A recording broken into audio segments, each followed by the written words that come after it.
All right, we're going to let it rip.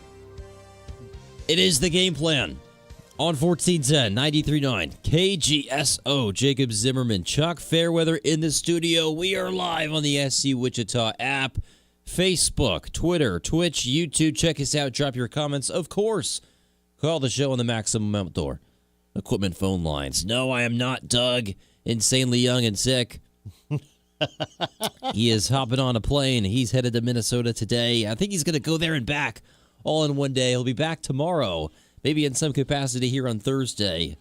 And then he's out a week and some change for the NBC World Series. Chuck Fairweather, I am ecstatic to see you this morning, my man. Man, I tell you what, it's a great morning. Whenever, if Doug can't be here, if I can spend the morning with Jacob Zimmerman, it's been a good morning. Now, you or Sasha, I enjoy the opportunities that I get to do, shows with everybody, with all the different each person around here. I enjoy working with everybody. So good to keep things fresh, Chuck. You keep me on my toes, and I think that's a way to describe last night's game in the TBT, at least for the first 2 minutes. Chunk. Yeah, I mean, the TBT basketball tournament, this was something high on my to-do list here this summer, man. I've been looking forward to this. Don't get me wrong, I have fun calling high school basketball, AVCTL, G-Wall. We have fun doing, our Shocker shows, Shocker Sound Off pregame. We're getting ready. We have a blast watching regular Wichita State Shocker basketball. But there's something about the TBT to me that's special. Like, it kind of is some of the highest level basketball that you will see here in the area. Of course, like, you have the opening round of the NCAA tournament coming up next year. A year and a half ago and some change, we had Intrust Bank Arena first-round games here with the men's NCAA tournament. But, look, the TBT, these are pro players from overseas. They come back, and, look, our favorite Shocker alumni, we get to see them reminisce with the glory days. And, well, I think some of these guys have gotten a lot better since their college days here at WSU. And repping the same colors, the black, the gold, the Shocker design up the side last night. The Aftershocks get it done against the Enchantment, the New Mexico alumni squad. What's interesting about this is you kind of realize mid-game, it's like, wait a minute, they got guys from New Mexico State, New Mexico. They kind of just combine the universities to form a team here in the TBT. And, well, the Aftershocks left no doubt 98-77 in this one. And the rare occasion where the final score, even this lopsided, doesn't truly tell the full story, Chuck. I'm staring at the box score. Credit to the Wichita State staff for printing these off. They've been in trouble with the TBT stats so far in the tournament. But look at this, man. A 36-point lead midway through this game. Now, the Aftershocks coasted once the target score got set, right? You wait until the final 4 minutes in the fourth quarter. You finally get a dead ball. They pretty much fouled right away to force it, which is smart. And you call timeout, you get the break. You put in your closing unit, Marcus Keene comes in, and you end up getting the Elam ender. But 98 points. 77. You gained up quite a bit on the defensive end once the target score was set. But hey, Rashard Kelly ends it on a game-winning three-point Elam-ending shot from the left wing, sinks it. He only played technically 9 minutes in this one and had 5 points. Marcus Keene was absurd in the second quarter, hitting 4 straight threes in about 90 seconds. Corey Washington chipped in at 23 points off the bench. Now, he was the most recent Shocker. We saw him in the 24-25 season, so I was curious to see how he looked. And there was some hype around QJ Peterson being a bucket heading into this one, and he, well, that remained to be true. 6 of 13, 18 points as well off the bench. Chuck, you caught a good amount of this game. I was, of course, in attendance calling it live here on KGSO. What'd you think, man? Well, so there's a couple of things that stood out to me, and this is coming from a guy who doesn't typically watch a ton of basketball, especially the NBA, right? Like I try to watch, the Shockers and some college basketball, but there's 3 different things that stood out to me. One, there's certainly a reason, and he proved it again last night, why you heard about Keene when he was in college, especially, what was it, at Central Florida? Central Michigan. Or Central Michigan, sorry. That there's a reason this dude led the country in scoring. 30 a game when he was in 2017. School. And that was on display last night.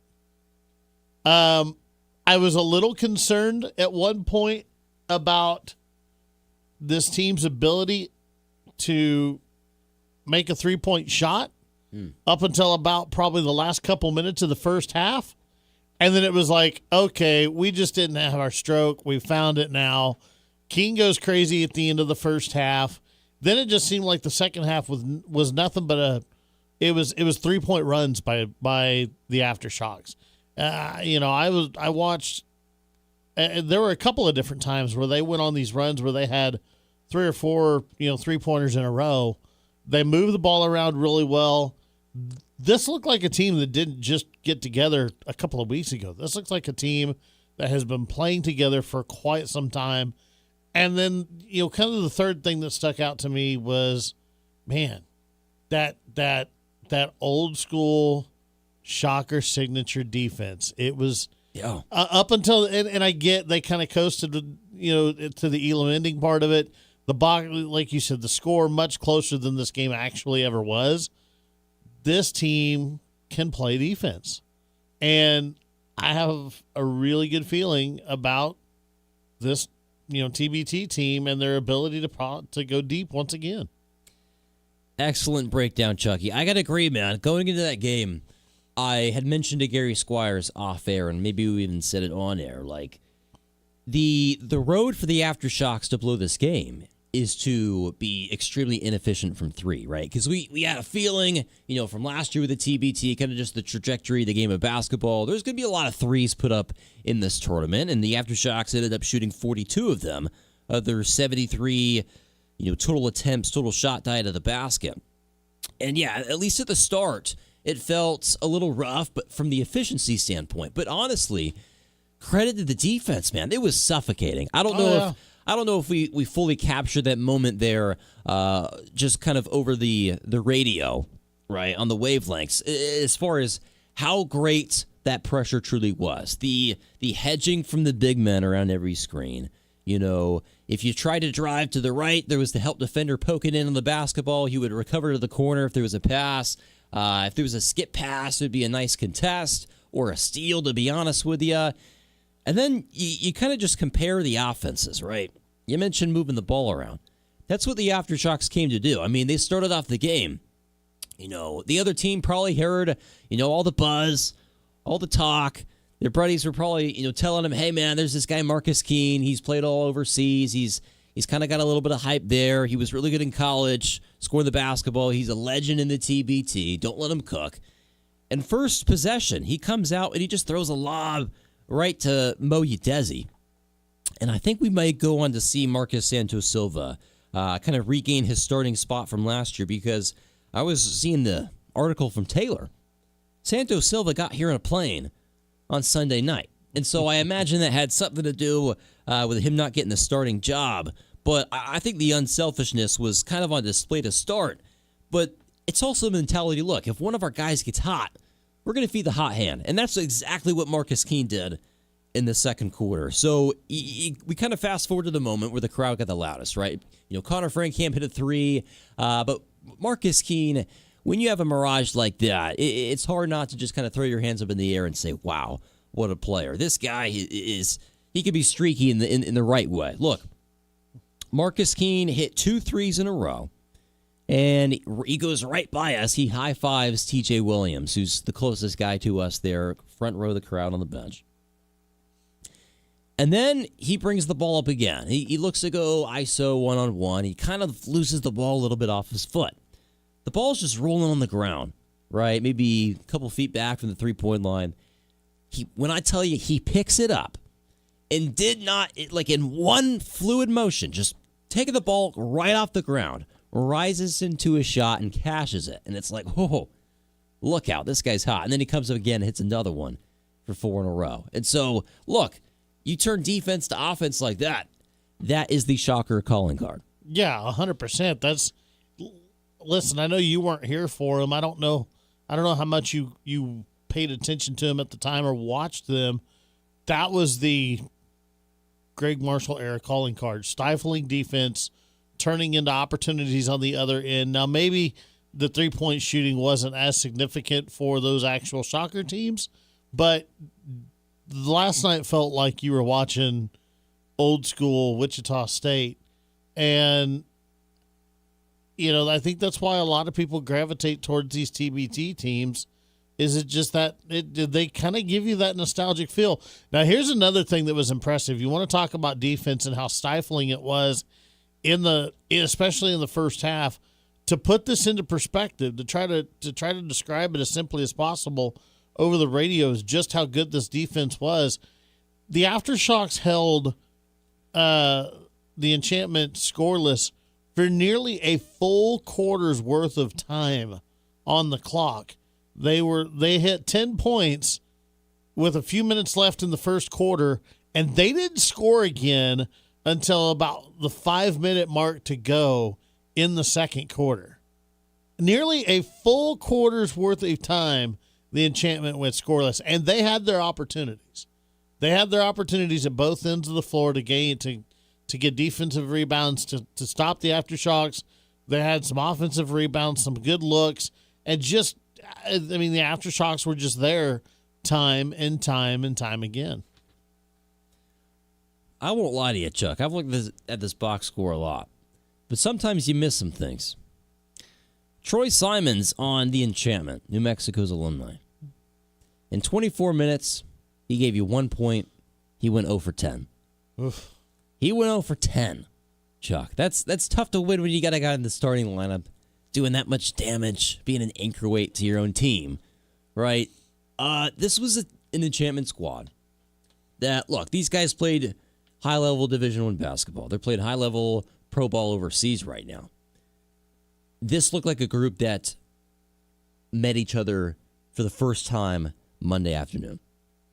Because I would agree with that. They came down the floor, and when I tell you, it kind of reminded me a little bit of, you go to a YMCA, you pull up to a public gym, something like that, you're looking to play basketball, and you've never played with the guys you're playing before, right? And everyone kind of has the mentality, oh, I'm pretty good, but I don't know how good these guys are. And one dude comes up, dribbles the ball to the three-point line, shoots the basketball. Next possession, another guy brings the ball up the other side of the floor, brings it to the left wing. He shoots a three-point shot. The other guy, he maybe brings it up. He's like, all right, the last two guys shot threes. I'm going to drive into the paint. And he gets the ball stolen from him. Like, it looked like a team that was so predictable. And by the time they started kind of getting some ball movement, it was just too late, right? When you go enough possessions in a row where it's ISO 3 or you try to force the opposition, force the hand, and you kind of just drive in, and you looked like you had Butterfingers out there a little bit on New Mexico's side, kind of multiple times where it looked like maybe they could have got to the basket, laid the ball in, but the ball just slipped right out of the hands. There's no other way to put it, of the Enchantment there in the opening game of the TBT. Now, the silver lining here for the Enchantment is there is a game 2. There's even a possible game 3 on Friday, but I don't think we will see much of a heartbeat on Thursday night. Slow down on that, though. That was going to kind of be my next comment here. Was, look, if you're part of this Aftershocks team, obviously you're very stoked about the way last night went. You have a lot of confidence going into game 2, but again, the Enchantment, it's not like they don't have nobody, okay? And you're one of your guys, who was it that went 0 for 10 in the starting lineup? Troy Simons, number 11. That's probably not going to happen. I hope 2 not. games in a row, okay? These dudes are also high-level basketball players. You just mentioned that. You give them a couple days to get into the gym, try to mesh together. That's a good point. I'm sure they'll sit down. They may not, dissect it, like a professional team would, but I'm sure they'll sit down, watch a little film. They may key in on some things that the Aftershocks are doing. Don't overlook this team just because you've already won one game. When now it's a best 2 of 3 format. Stay within yourself. Understand that this is the task immediately in front of you. Right. And finish this task before you move on. KJ Jenkins, he had a nice performance. Told him in the parking lot. Look, he had 22, 6 of 11 from downtown. And then Jamel Jones just wouldn't quit. He had 21 points. Probably 15 plus of those were once the target score was set there with the Elam Enders. So let's go for the first time today to the Maximum Outdoor Equipment phone lines. You're inside the game plan. How are you? Well, good morning, fellas. Joey, what's up, man? Not much. Bright and early there, JZ. Yeah, I don't get to talk to you every day, Joey. It's good to hear your voice. Yeah.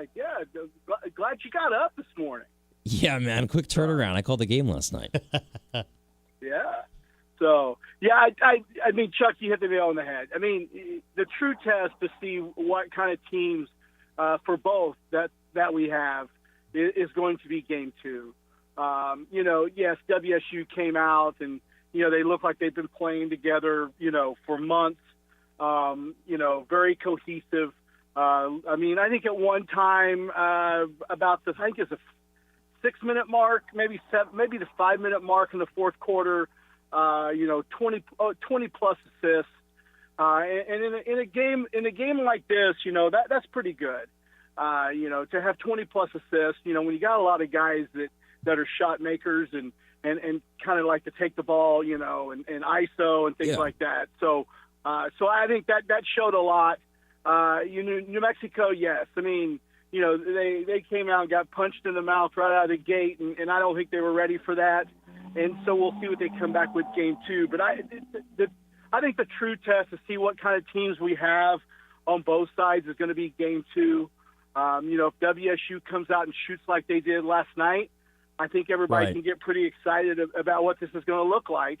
If they play like they did as a team, I think everybody can get excited around this team. I still think a lot of this has to do with Bush as being the coach. I don't know what it is.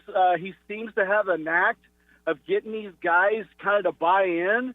Obviously, $2 million kind of helps you kind of get to buy in. But still, though, it takes more than that. And to bring all these guys together, and I know he's friends with a lot of them, but that makes it even harder, I think, to get them to buy in and to get them to listen to you as a coach. It's not like you've got an older, you're an older person out there and you're a mentor or something like that to these guys. I mean, you're kind of a peer to these guys. And I think it's pretty impressive that he can kind of go out there and get these guys to buy in to his system and get him to listen.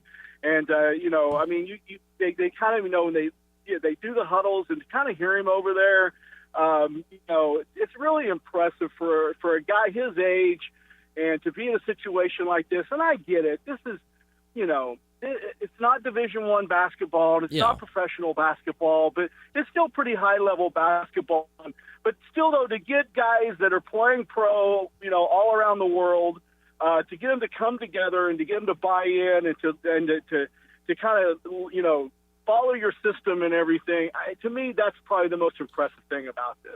Joey, you bring up a really good point. I apologize for kind of interjecting there, JZ. But it makes me want to ask a question, because I don't know this answer. Is Zach Bush involved in coaching in any other regard outside of the TBT? For the Maize Eagles. He just took over first year last year. Okay. Yeah. He coached this squad last year, correct? He did. So I'm going to phrase this question this way. Hang on. I'm going to phrase. I think it's year 4. I think. Oh, okay, of coaching the TBT squad? I know it's year 3, maybe year 4. Okay. Yeah. Well, let me ask you this question. Guys that coach at the high school level, every summer for the last 2, 3, maybe 4 years, he's put the Aftershocks team together. I think the team 2 years ago went fairly deep and, just kind of suffered a heartbreaking loss late. I mean, they went deep into that tournament, if I remember right. If the Aftershocks go deep into this tournament and or win it again, if you're a collegiate school, that needs a coach, is Zach Bush's name anywhere on your radar? Because does this maybe give him a path to college coaching if that's the route that he wants to ultimately go? Does this help him in that manner? So I don't, I watched him play in high school. His mom's been a physical education teacher and coach in the Goddard School District for years. I don't know, what his aspirations are. I believe, if I'm not mistaken, he was on a collegiate staff when he took the Mays job, if I'm not mistaken. So maybe his aspirations are to come back, and maybe his goals are to try to win a state title, as a high school basketball coach. I have no idea, but yeah, if if you're watching this and you're watching him take, kind of professional basketball players from, and put them all together, a random and collection. make runs like this, but maybe on a smaller scale, maybe, but like I say, if I'm not mistaken, I believe he was on, whether it's a graduate assistant or some sort of an assistant, I believe he was on I want to say he was on a collegiate staff somewhere when the Mays job came open and he came back, I think. I'd have to go back and look. So now, whether that, his goal is to, be a Kansas high school coach and that's his ultimate goal and that's what he wants to do in life, I have no idea. But yeah, I mean, obviously the guy can coach basketball. He's proven he can coach basketball. I know last year Mays, had some talent, made a great run. If I'm not mistaken, did they not play? So I believe Mays played. Did they play Heights? They did play Heights. They lost in the quarterfinals this past year. That's it. Yeah, the quarterfinals of 6A. Yeah. So made a run, but had some talent up at Mays too. Let's see what he does up there as well. Look, some of your greatest coaches. He's definitely building the resume. Some of your greatest coaches of all time have immense talent on the squad. Look, it's kind of about rallying the personalities. Joey, you talk a little bit about Zach Bush, kind of, he's seeing eye to eye with these guys. You play with a lot of these guys, and maybe the aspect that he's buddy these friends maybe hurts him, but I think it raises the camaraderie, right? And I think even though you got players who maybe are a little older than Zach Bush, I think they're still willing to buy in, and I think you can give Zach Bush a fair amount of credit. He's a great guy. He's been doing interviews with us. He did interviews with us last season as well. So shout out to him for taking the time out of his day to be here on KGSO. But I do think for Zach Bush, he definitely has a hand in the say. I think with the players as well, kind of, coming from overseas, maybe representing, hey, I might not have the same role that I just had on my pro team, coming here for the aftershocks, but I'm willing, even if it's just playing 15 minutes and getting a few steals here or there, hitting a three-pointer here or there, as long as we win the $2 million prize, that's what we're here for. And I don't think there was any way Zach Bush was going to relieve himself of his duties to coach this team to try to go back-to-back again with the talent that he had returning. Yeah, no, he's got some great talent on this team this year, but yeah, it's still, it still takes. We talk about, you look at college basketball today, and your roster's changing every year and things like that. But yeah, it still takes someone special to bring these guys all together and get them all on the same page. And to me, I think you have to look at what he's doing over there, and to me, that's probably one of the most important pieces of this team. I like it, Joey. You're the man. Appreciate you calling the game plan. We got to take a break. Hey, real quick. Chuck, I found us a sport. We were at a drinking establishment, eating establishment Saturday night, and they had the Ocho on. Oh. They had men's professional pillow fighting on the Ocho Yes! Saturday night. Dude, I am down. Yeah. And they actually have to stop a fight when you get a feather in the eye. It's a true statement. Ow. So they're using the OGs then. They're using some feather pillows. I don't know, dude. swear to God, I look up at the one the We'll TV's see on ya. the wall, and I'm like, you've got to be kidding me. Call the Game Plan now on the Maximum Outdoor Equipment phone lines at 522-1410. Game Plan, KGSO.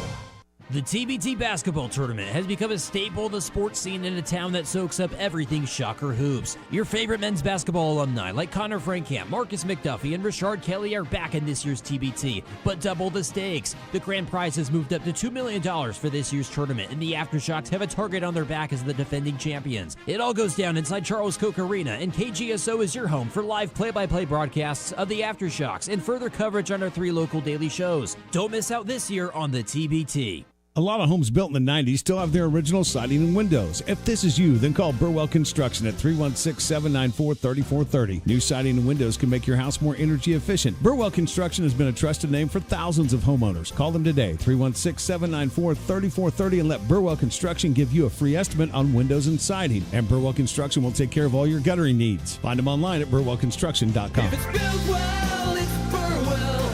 Burwell Construction. America is turning 250, and we're celebrating all month long at Midwest Kia. Join us for our Stars, Stripes, and Savings Sales event, where we're honoring America's 250th birthday with incredible savings throughout July. Celebrate extra savings on every new Kia that's built right here in America, including the award-winning Sportage, Sorento, Telluride, hybrid models, and the electrified EV6 and EV9 models. And no birthday party is complete without a present. This July, purchase any new or pre-owned vehicle and get a $250 gas gift card. It's our way of helping you enjoy the summer road ahead.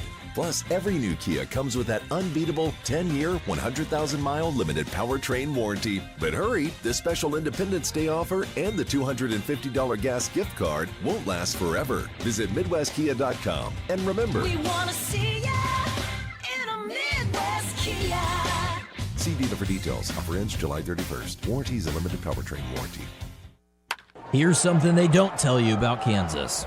We've been hosting the greatest baseball tournament in America since 1935. The 92nd NBC World Series, Wichita, 10 days, 35 games, top college and amateur players from across the country. Over 900 NBC alums have made the major leagues. Albert Pujols played here, Barry Bonds, Roger Clemens. The next one's coming this July. And baseball around the clock is back. 11 games in 33 hours. That's right, 3 a.m. baseball. Only in Wichita.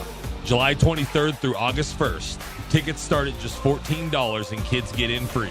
Get your tickets at NBCBaseball.com. The 92nd NBC World Series, powered by Evergy. Best kept secret in baseball, it's right here at home. Get a jump on your holiday shopping during the Christmas in July sale, now at Moneytown Pawn. Shop a huge selection of new and used firearms, beautiful jewelry, electronics, tools, and so much more, all at great prices. Need extra time to pay? Take advantage of Moneytown Pawn's convenient layaway program and make payments all the way until December. For 60 years, Moneytown Pawn has helped families save money on quality merchandise. Stop by today and see why generations have trusted Moneytown Pawn for value, selection, and service. Christmas in July now at Moneytown Pawn. Wichita's sports leader, KGSO, is brought to you by Devon James. Devon James Injury Lawyers. Call 888-8888. That's 888-8888. Every primetime game of the NBC Baseball World Series is right here on Wichita's sports station, KGSO.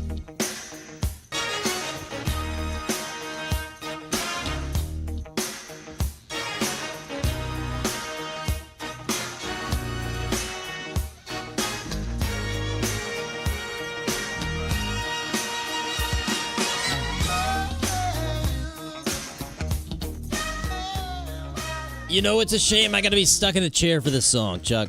You know it. I gotta walk, I gotta do the strut. Doug makes fun of me when I hear certain songs on that I really like. I kind of start, grooving a little bit. He makes fun of me. Head bobbing in the KGSO studios. But I don't really care. Back and forth. Drops a comment on the Facebook feed. We're ready for you. Call the show, the Maximum Outdoor Equipment phone lines, 316-522-1410. And look, I ask, and I shall receive. Appreciate it. Let's go to the phones. Courtesy of Maximum Outdoor Equipment. You're inside the Game Plan. How are you? Morning, boys. How are we? Good morning, James. Money James, man. what's up, buddy? Well, I heard you guys talking about our main man, Mr. Bush, and I'll have to submit to you. I played football at Wichita East with his wife's father, Nice. and he was a pretty damn good athlete. He was back-to-back state champions, 6A state champions in the 80s. And there you go. the running joke is that Jalen, he's Jay. Jalen, his daughter, was a way better athlete than he ever was or will be. And I'll submit to you, and I'm sure Jay will say the same thing, that the best coach in the house is his daughter. Jalen is actually an assistant coach at Creighton, and she knows the game of basketball. And if there's any pointers or anything that Zach might need to go and get, he doesn't have to go far because it's right there in the living room and or bedroom. Some competition right in there. the family. I like it. Yeah, it stays in the family. So you got double the amount of collegiate and potentially collegiate coaching experience right there in the Bush household for sure. James, what were your takeaways from last night? I know you're a big Shocker fan. You're there with a great seat a lot of the time. The real, Shocker men's basketball season. But here were the aftershocks. Why did it get special, and what stuck out to you last night? Well, my alarm goes off fairly early, so I didn't get to see the whole game. I watched the first half, and I was That's telling maybe the guys all at you the end needed of to see, right? Well, yeah, it was a little messy. I'll be honest with you. It really wasn't to me. Not taking anything away from the enchantment, but they look like they definitely look like a team that was just thrown together. It didn't seem like they had much. It was pretty much whoever touched the ball was firing it up for them. Yeah. Whereas I felt like the Shockers, obviously playing together as much as they had, or a lot of these guys playing together, they kind of knew where they were going to be on the floor. Some of the passes. I mean, come on now. For the first game of the summer, some of the passes, it was almost like, no look. I knew, they knew where somebody was going to be passed. So it was definitely, I'll be honest with you, I was kind of hoping this next game would get over sooner than Thursday so we could get on to either Purple Rain or I can't the wait. Shocked. Or the Jayhawks, yeah, for sure. So, but I'll definitely be there for the championship game, which I would be completely surprised if this championship game isn't, happening again like it was last year. Because I came up to you last year before the start of that championship game, to say hello and have a good call. And man, it was electric. It was loud and it was electric, and that's the kind of atmosphere we need, obviously, and expect in Wichita. Yeah, I remember last summer, I think it was like the first or second day of August at the TBT Championship, 9,500, I believe, at Coke Arena. And the noise, even in the commercial breaks, when the crowd was maybe supposed to quiet down, people were maybe supposed to go get some concessions, right? Some popcorn, some beer, yada, yada, yada. It was still extremely loud. Like, you take off the headset, and even though we're as close as Chuck and I are, not, if not closer, you could barely hear one another as commentators. So that's the kind of noise you need. And look, at times last night, it felt like there was 9,000 in there a little bit. Marcus Keene hitting 4 3-pointers in a row. I don't know if you saw that there in the second quarter. I would say it looked like a little bit more of a well-oiled machine in the second half up until the Elam Ender, where our defense, we kind of just coasted, let's face it. But I do agree with you, it was a little sloppy, and it kind of just felt like your turn, my turn offense from the Enchantment. Yeah. So it's going to be interesting to see whether the Enchantment comes out with a little more, fight and a little more organization as far as running an offense, because what they ran last night is definitely not going to get it done. Because, when you're talking about the kind of depth that the Aftershocks have, they can bring, a complete new 5 in if they need, at a certain point in the game, which I think in the first half it was at least 4 that they subbed in. And, when you got that kind of depth and you can go as hard as they have the potential of going, it's going to be difficult for any other teams to.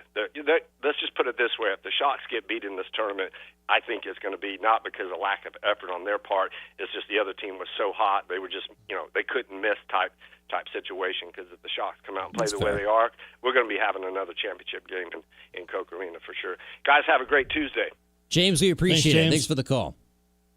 522-1410. Did want to mention this. the banner that was hung, kind of just above section 123. It is beneath. It is technically not really up in the rafters. It's almost like at a sub level, Chuck, here, and it's exactly what I had been asking for. Right? I said, look, when there was rumbles of a banner, I said, why not, man? I'm not going to be one of these guys who hates and tries to, are you comparing it to the likes of, winning conference championships here with Wichita State men's basketball? No, we're not doing that. I said, make it a different color. Hell, make it a smaller banner. Put it in a different section if you want. And they check. That's exactly what they did. Yeah. And everyone cheered. The players like to see it. If you have to take it away during the college basketball season, I guess do it. But I wouldn't mind if it hung. I think, if you happen to sell out for a men's basketball game here at Wichita State, there's a few fans maybe at the top who get their vision obstructed just a little bit. But look, banner, all things considered, it's black. It's got the Aftershocks logo, 2025 above, champions below the logo. I was a fan of it, and I think it met the moment. And I think the TBT as a whole, as an organization, they were fine marketing it. I gotta think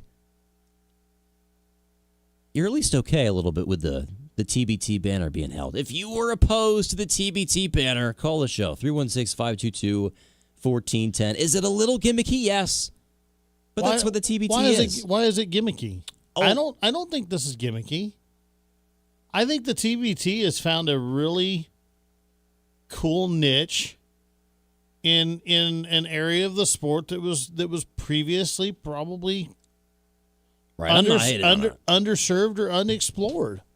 Like, there's still a lot of these types of players who they may not be NBA caliber, but they can still play high level basketball. They can provide a great entertainment value. And I think where the TBT got this right from day one was bringing back, and maybe it wasn't day one because I haven't followed the TBT. I'm going to be honest. I haven't followed the TBT since its inception. I haven't either. But I think where the TBT at the very least is getting things right now, and if it's been this way from day one, feel free to let me know, or I'll maybe try to research it or something. But the fact that they tie these teams into their former college programs, or at least a majority of the roster, it helps it helps give fans some allegiance to each of these teams and builds in a natural fan base. And for people that love college basketball, it's a welcome, it's a welcome break in the monotony of no basketball summer, for a college basketball fan, because they can relive the teams of yesteryear for whether you're a KU, K-State alum, depending upon who's on those teams. Wichita State, obviously, we remember, Connor Frankamp recently, Corey Washington, a lot of these guys that are on this squad. I think the TBT is a fantastic tournament. I think it's found a really neat niche that it serves well. And I don't see why the banner would have to necessarily come down. Maybe you're right. Maybe the spot that it's hung up in right now might be kind of temporary. Maybe they can move it to a more permanent location inside Coke Arena. Maybe they hang it on the opposite side of where all the WSU stuff is hung. But the fact of the matter is the Aftershocks play their home games at Charles Koch Arena. This is where the tournament was won. Mm-hmm. Why can't the banner live up there? I don't think it's gimmicky at all. It's different than WSU basketball. Right. But it's still, they play in Charles Koch Arena. Right. Maybe gimmicky isn't the word, Chuck. I think there's no issue from the men's basketball team as well. Like, these guys scrimmage, these guys get after it because they're competitors. But at the end of the day, it's kind of like a big brother relationship with a lot of these guys. And, Corey Washington, he knows plenty of the active Shockers, I got to think, right? Because he was involved with her and, they play with some of these guys like TJ or kind of just in discussion of the offseason of what he was going to do. Like, he knows a lot of the Shocker players. And so he had a big smile on his face in that team photo that they had. I saw over the weekend from their weekend scrimmage. So, yeah, I kind of want to just talk a little bit about the TBT banner. And I think it was cool. I think the moment met the mark, and it set the stage for what is going to be a back-to-back. As you saw Marcus McDuffie, they posted a clip. Marcus McDuffie's immediate reaction there was, let's go get another. Yeah. Let's go hang another banner here in the TBT. So why the heck not? So that leads me to the current men's basketball team. They brought them out. I think it was halftime or like immediate break there in the second quarter. They brought out the current men's basketball squad, and they did the exact same thing last year. And look, the current players have a blast watching the TBT, and I think that maybe helps like in the future of the TBT as far as getting more talent to still head into the player pool. They're going playing overseas or whatnot. They come back for the summertime. And you can keep this TBT thing going. I hope. Maybe that's another point here in a second about the teams and the lack thereof this season compared to last. But the current Shocker team, look, get out, get your tickets, man, because the reports are as good as the Aftershocks looked in periods last night. The actual Shockers beat them in a weekend scrimmage, right? It was close. It was a dogfight. You hear about maybe a Rashard Kelly, maybe a Dylan Batee going back and forth. You hear in word that Dylan Batee looked really good in this scrimmage. I think we're in for a great season out of him. I think we're in for a terrific introduction to what is going to be Jordan Friesen. I've yet to see this kid play live in action, but everyone's saying he's twitchy, he's a fast first step, he's going to cross you over. And then you just think about the returning talent. Will Berg, the crowd was the loudest when Will Berg came out. I believe last as the final player. All of Will Berg, man. Sweden's zone. 7'3". Great guy. Look, he's here at Wichita State to dominate the American Athletic Conference. Your sixth man of the league last year. I don't even know if sixth man of the year goes to show how good he was in the American Athletic Conference. A double-double when he plays side minutes. I think this team's going to be solid, man. So I'm excited for it all. It was good to see them front and center there at Coke Arena. But Chuck, I'll take you back. I'll take you back to this before the break. There was like 64 teams in this TBT last year. This year, you maybe raise the price a little bit, but the squads get cut down severely. You got an 8-team alumni bracket. You got a 16 non-alumni bracket. I'm no expert in math, but that's 14 teams. And that's quite a severe cut. So here in Wichita, I think the attendance will take an uptick. Folks, maybe Monday night, yada, yada, yada. You get back to work from the weekend. You maybe need a catch-up moment, right? You gotta see the proof in the pudding once again. Well, 98-77, that does it for you. Thursday night, you better be there. I think the crowd will increase. But around the country,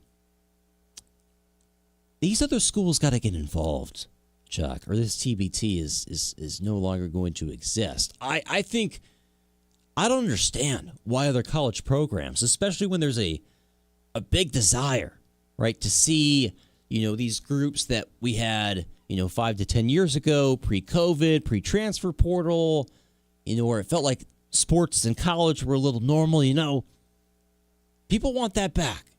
And so I want to see the TBT regrow.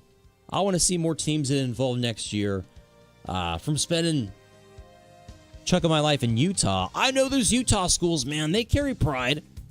They would do the TBT. I would think we gotta find a way to expand the TBT a little bit more out west. Yeah, I don't know that I disagree with you. Although I think this first year of it being a $2 million prize, the way this reads, this may have been an intentional reduction in teams. I think they did $2 million back in the day before they shortened it to $1 million. So I think how the format might, and I think they'll want to see how this format might work too. $2 million, it's a lot to you and I. This portion of the game plan brought to you by Southwestern Remodeling, Wichita's full-line remodeler since 1970. See our project galleries at southwesternremodeling.com. The Game Plan. KGSO. KGSO is back with the second annual SC Wichita Cares for Kids, coming up August 27th and 28th. Join Wichita's sports station as we support the Children's Miracle Network. Hear their powerful stories and help support our children in Wichita. It's the second annual SC Wichita Cares for Kids, August 27th and 28th. And it's brought to you by Truck Stuff, Jewelry Savers, Davis Liquor Outlet, the Wichita Technical Institute, the Sugar Shack, and Wichita Sports Station KGSO. My name is Chance English. I'm the CEO of English Trash Service. We offer reliable, personalized service and are new to the Wichita area. We believe we can do it better. With so many other companies, the service goes down while the pricing goes up. We saw a need for reliability and customer service in the local trash market. If price is a factor, we can help there too. We offer competitive rates and the quality of service that you deserve. Give us a try by visiting our website at english-rentals.com. That's english-rentals.com. Go Hog Wild Pit Barbecue. The best barbecue deal in town is at Hog Wild. Right now, Hog Wild is serving up a $5.99 meal that's big on flavor and easy on your wallet. Get a one-meat sandwich, your favorite classic side, and a drink, all for just $5.99. Want brisket? Upgrade to our tender slow-smoked beef brisket for only $1.50 more. Pulled pork, juicy chicken, and hot links. Everything is smoked fresh, made daily, and piled high. This is real barbecue at a price that's hard to beat. When you want big flavor and a big deal, head to Hog Wild for the $5.99 meal deal today. Great food, great price, great barbecue. Join us for lunch or dinner or order online at gohogwild.com. Hog Wild Pit Barbecue, 6 locations in Wichita, also in Derby, El Dorado, Hutchinson, and Salina. Go Hog Wild Pit Barbecue. Hog Wild, get some for you. But don't be late, we close at 8. For over 55 years and 2 generations, the Southwestern Remodeling Professionals have been providing homeowners in the Wichita area with a truly unique luxury remodeling experience. From the initial consultation through project design and production, our team provides concierge-style service with a true focus on the best quality products and professional installation. Are you ready to experience something truly different? Give us a call today at 263-1239 or visit southwesternremodeling.com. This is Wichita's sports station, KGSO. Locally owned, locally proud.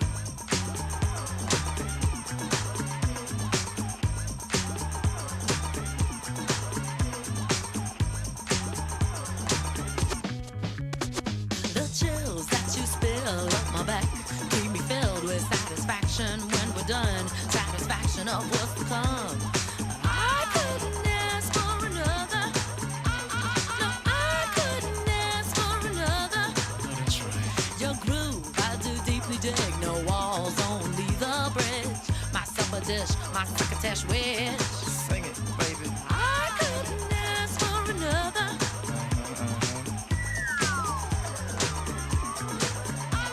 No, I couldn't ask for another. Look, I just got done complimenting the music here on the Game Plan last segment. Let's not ruin it. Let's not ruin it. Jacob Zimmerman, Chuck Fairweather here on 1410, 93.9 KGSO, bright and early. Jay-Z in for Doug Downs. Sasha Bushka will be in here for a little bit later on in the second hour as well as the third. It's rare that I do this. I'm probably going to brag. I'm not really going to brag. I'm going to talk about a personal experience, right? And it has to do with the sports world, right? I covered this a little bit yesterday in the afternoon, of course, 4 to 6 with the press box. Listen to us and Sasha. We've been doing some fun things, man. Every once in a while, we'll play a little Would You Rather, a little big deal, no big deal. We've been going through a comprehensive coverage series, 5 o'clock segment. Today, we've got the Chiefs. It's going to be a big one. Tune in, guys. But the Shiftons. Chuck, you're back here in the studio. I wanted to tell you this, man. I talked about this yesterday, but I think I deserve a little bit more time to shine here. I went down to Oklahoma City, 2-hour drive, Saturday, ready to fully embrace myself in what was the Ultimate Fighting Championship, the UFC. And every once in a while, I bring this up here on KGSO, and some people have their opinions. Some people like boxing. Some of you guys like it. Some of you guys will comment and you'll throw your jabs in. Some of you guys are McGregor fans, haters.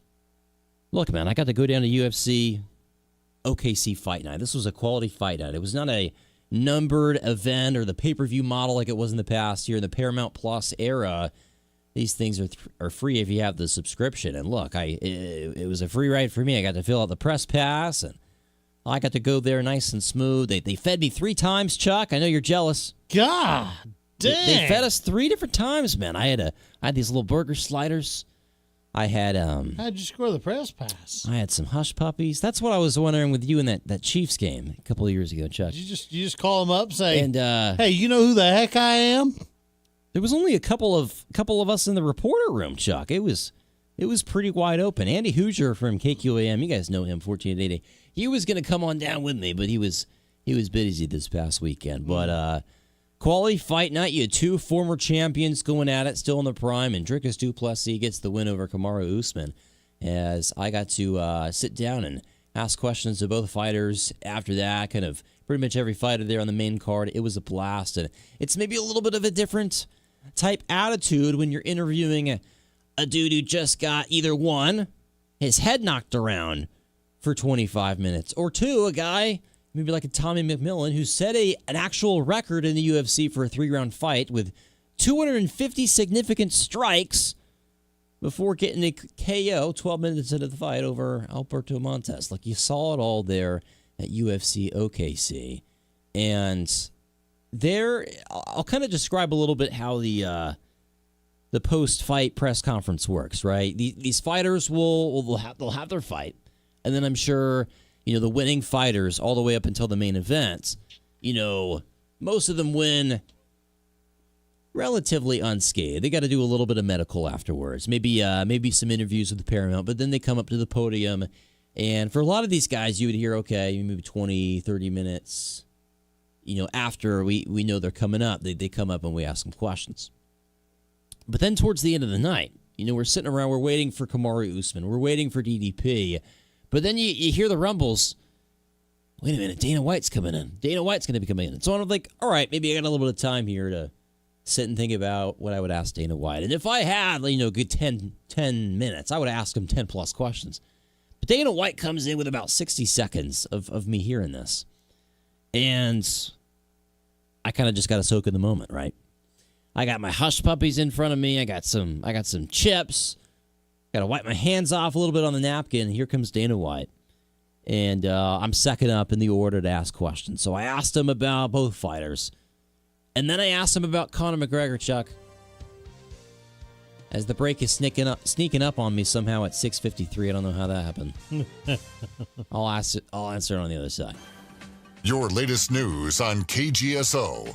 From the news desk, Andy Hoosier. After pushback with the announcement of the Derby Satellite Tag Office officially being closed later on this month, Sedgwick County Treasurer Brandy Bailey has released a public statement yesterday evening saying, quote, "We don't plan for this to be the end of our presence in Derby. We are actively searching for a new expanded location that will provide a better environment for Sedgwick County residents and our employees, as well as the ability to process more transactions daily." The announcement of the closure came yesterday morning, where the county said that residents can continue to make appointments or visit for a first-come, first-served basis at the walk-in location at the Douglas Tag Office, along with 7 other satellite locations. In other news, 33-year-old Brett McGee and a former Marion County teacher has pleaded no contest to multiple sex crimes involving a student. As Cake News reports, that McGee was convicted on 2 counts of aggravated indecent liberties, 3 counts of unlawful sexual relations, and 1 count of aggravated intimidation of a witness or victim. McGee was arrested back on March 3rd after additional evidence was uncovered during an investigation. News on KGSO is brought to you by Phil's Coins, buying, selling, and trading coins, bullion, and jewelry. It's 9344 West Central and online at philscoins.com.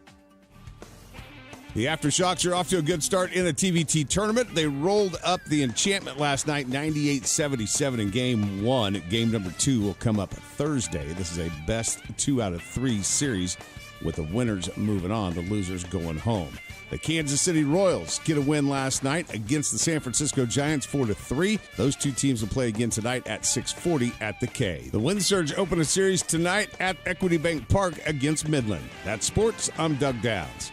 Sports Report brought to you by Burwell Construction. Decks, pergolas, patio covers, roofing, siding, windows, guttering, and more. 316-794-3430 or online at burwellconstruction.com. Are you in need of a new dentist? Check out 316 Dental at 13th and West Street. 316 Dental is now offering same-day services with the addition of a second dentist. That's right, same day. The hardworking team includes 4 hygienists and stays open late to fit your schedule. 316 Dental accepts most major insurance companies. Ask them about their new patient special that includes a comprehensive exam and x-rays. They also offer implants and Invisalign. Care that soars above and beyond the 316 Dental. Professional excavators and homeowners, safety always comes first, and safe digging is no accident. So before you begin your next digging project, remember to call Kansas 811 to have your underground utility lines marked for free. Know what's below. Call 811 before you dig. So play it safe. Put down the shovel, pick up the phone, and call 811 first. This message is brought to you by Kansas 811, reminding you that no matter if your digging project is big or small, don't make a judgment call. Always call 811 before you dig. Don't believe everything you see on the internet when it comes to maintaining your pool. Trust the experts at Good Pool and Spa, just like Dave and Chrissy. We came in and from day one, they treated us like family. Didn't treat us like we didn't know what we were doing. They just advice, friendly. Ryan will give diagrams. He will tell me exactly what to do to a T. Exactly what he tells you happens in the pool. Stop guessing and trust the local experts at Good Pool and Spa. They'll keep your pool running all season long. Good Pool and Spas, just west of West Street on Central. Ag News from the Mid-America Ag Network. I'm James Guerin. As mega data centers expand across rural acreage, landowners retain key rights to challenge local rezoning, demand fair market value for transmission easements, and file nuisance claims against continuous noise and heavy water usage. Roger McGowan, K-State and Washburn law professor, tells us that this situation is a little bit different from those in the past. Well, I think the dynamic with respect to data centers isn't a typical real estate transition. You know, in the past, rural areas, we've dealt with wind and solar leases for some time, but with those, the land could theoretically be restored to pasture or crops after 20 to 30 years or even longer. But data centers are industrial conversions. So the massive concrete footprints and the underground fiber optic infrastructure and the specialized power substations mean that once that prime agricultural soil is paved over, it's permanently removed from food production. So that's different about these. And so I think that's the rural real estate dynamic, as I call it. It's permanent conversion. He goes on to say that your neighbors can also have an effect on your farm. And we're seeing that all over the place. If you just watch the news, you watch what's online and the meetings that are taking place in Kansas as well as other parts across the country. These tech companies need power, but the existing rural grid can't handle them. So the legal friction points, as I see it, aren't just between the tech company and the selling landowner. They heavily impact the surrounding communities. So to feed a data center, the utilities often have to invoke eminent domain to string the high voltage transmission lines across neighboring farms. So one thing to keep in mind here is once a farmer signs a lucrative deal to sell their land for a data center, but 10 of their neighbors may face forced condemnation of their own property just to build the power lines to feed it. Ag News from the Mid-America Ag Network. Lots of sunshine to start you off today in and around Wichita and across south central Kansas this afternoon, heating up again. Headed for that 100-degree mark. You factor in the humidity, it could feel above 105. Wind out of the northeast 5 to 15, gust to about 20. Overnight tonight, we are clear. We're quiet. Lows dropping to 74 by morning. For your day on Wednesday, some heat relief. Finally, thanks to a little cold front coming through, a high right around 91. In the Cake First Alert Weather Center, I'm meteorologist Frank Waugh. At 7 o'clock, it's currently 88 degrees. This is Wichita's sports station, K230BY, 93.9 FM, 1410 AM, and 99.7 HD3. KGSO Belle Plaine, Wichita. Broadcasting live from the KGSO studios in West Wichita. This is The Game Plan on Wichita's sports station, KGSO.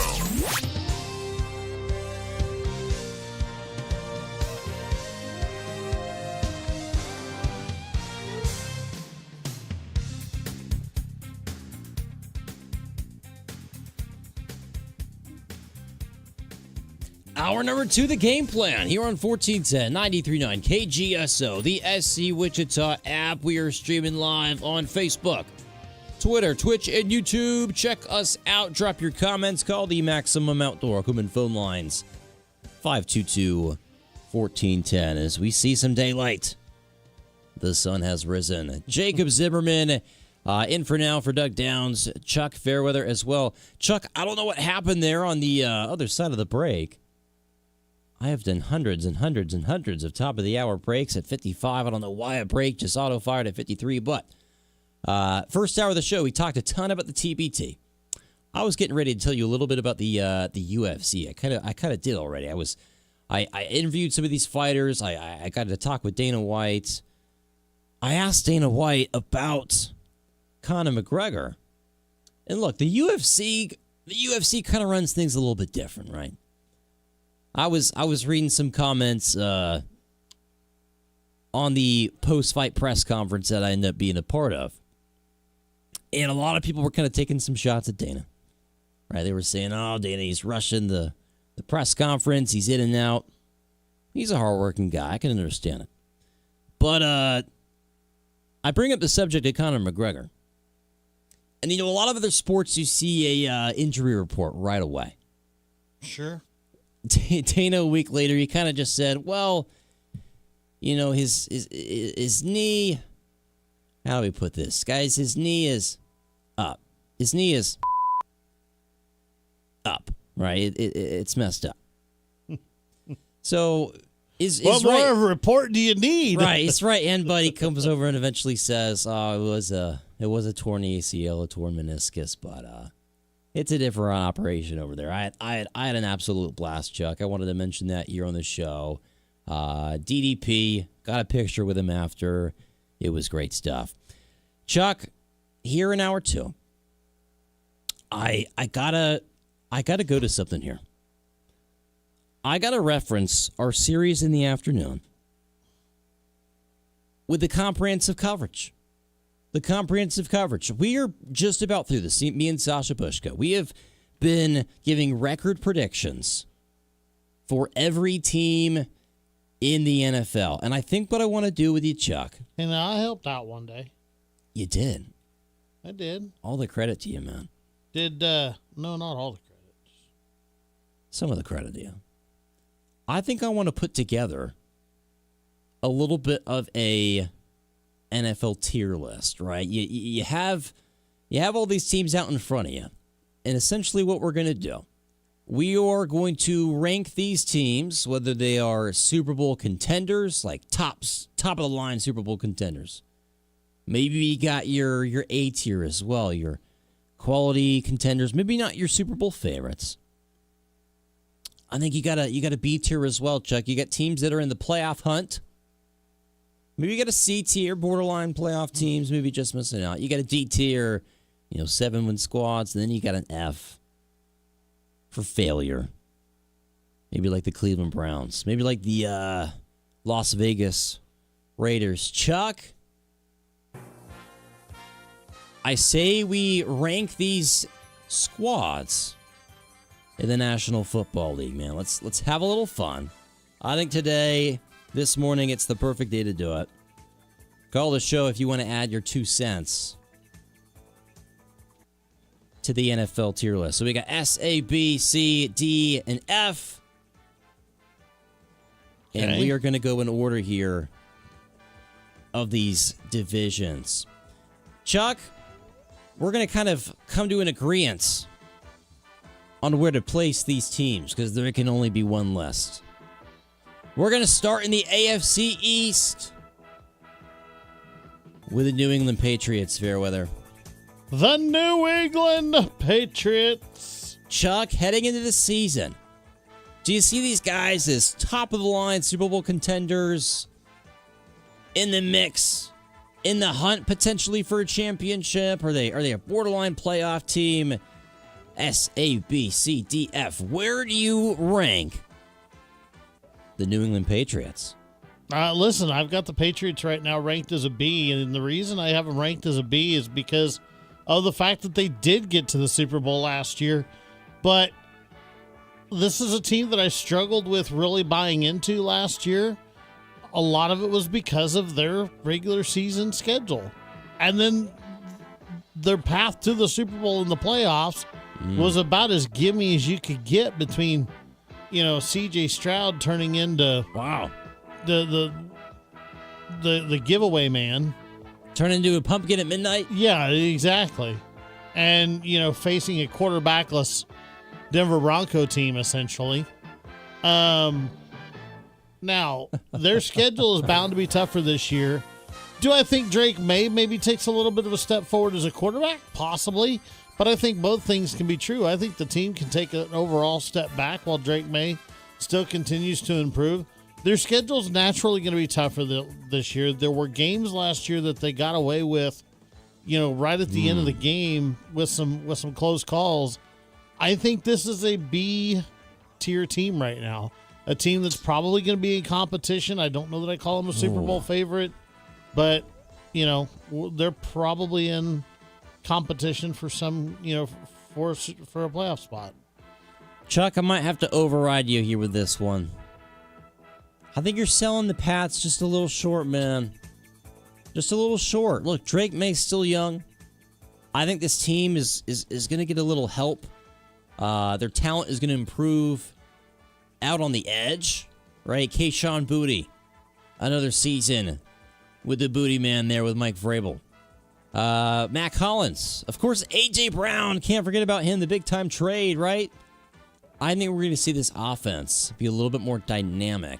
I think the defense, it's probably not going anywhere. Chuck, I'm going to bump them up to the A tier. I had them winning 11 games here this regular season when we had our Patriots Day. I'm going to place them in the A tier. I think you're going to see it, man. I think the B tier teams will prove to be a little lesser, but we got to move in rapid fire here. So I'm adding a new row then. No. I'm on the tiermaker.com. You can add an A-B row. I'm putting them in a... I'm not willing to just give up on kind of my take on them. I'm adding an A-B row. Go into the Bills. Okay. Chucky. A-B row. That's where we're at on the Patriots. I think the Bills... This is tough, man, because the Bills are going into a new era. Right? The Joe Brady era. But what have the Bills kind of been? They've been close, but no cigar. I will say the Buffalo Bills. Man.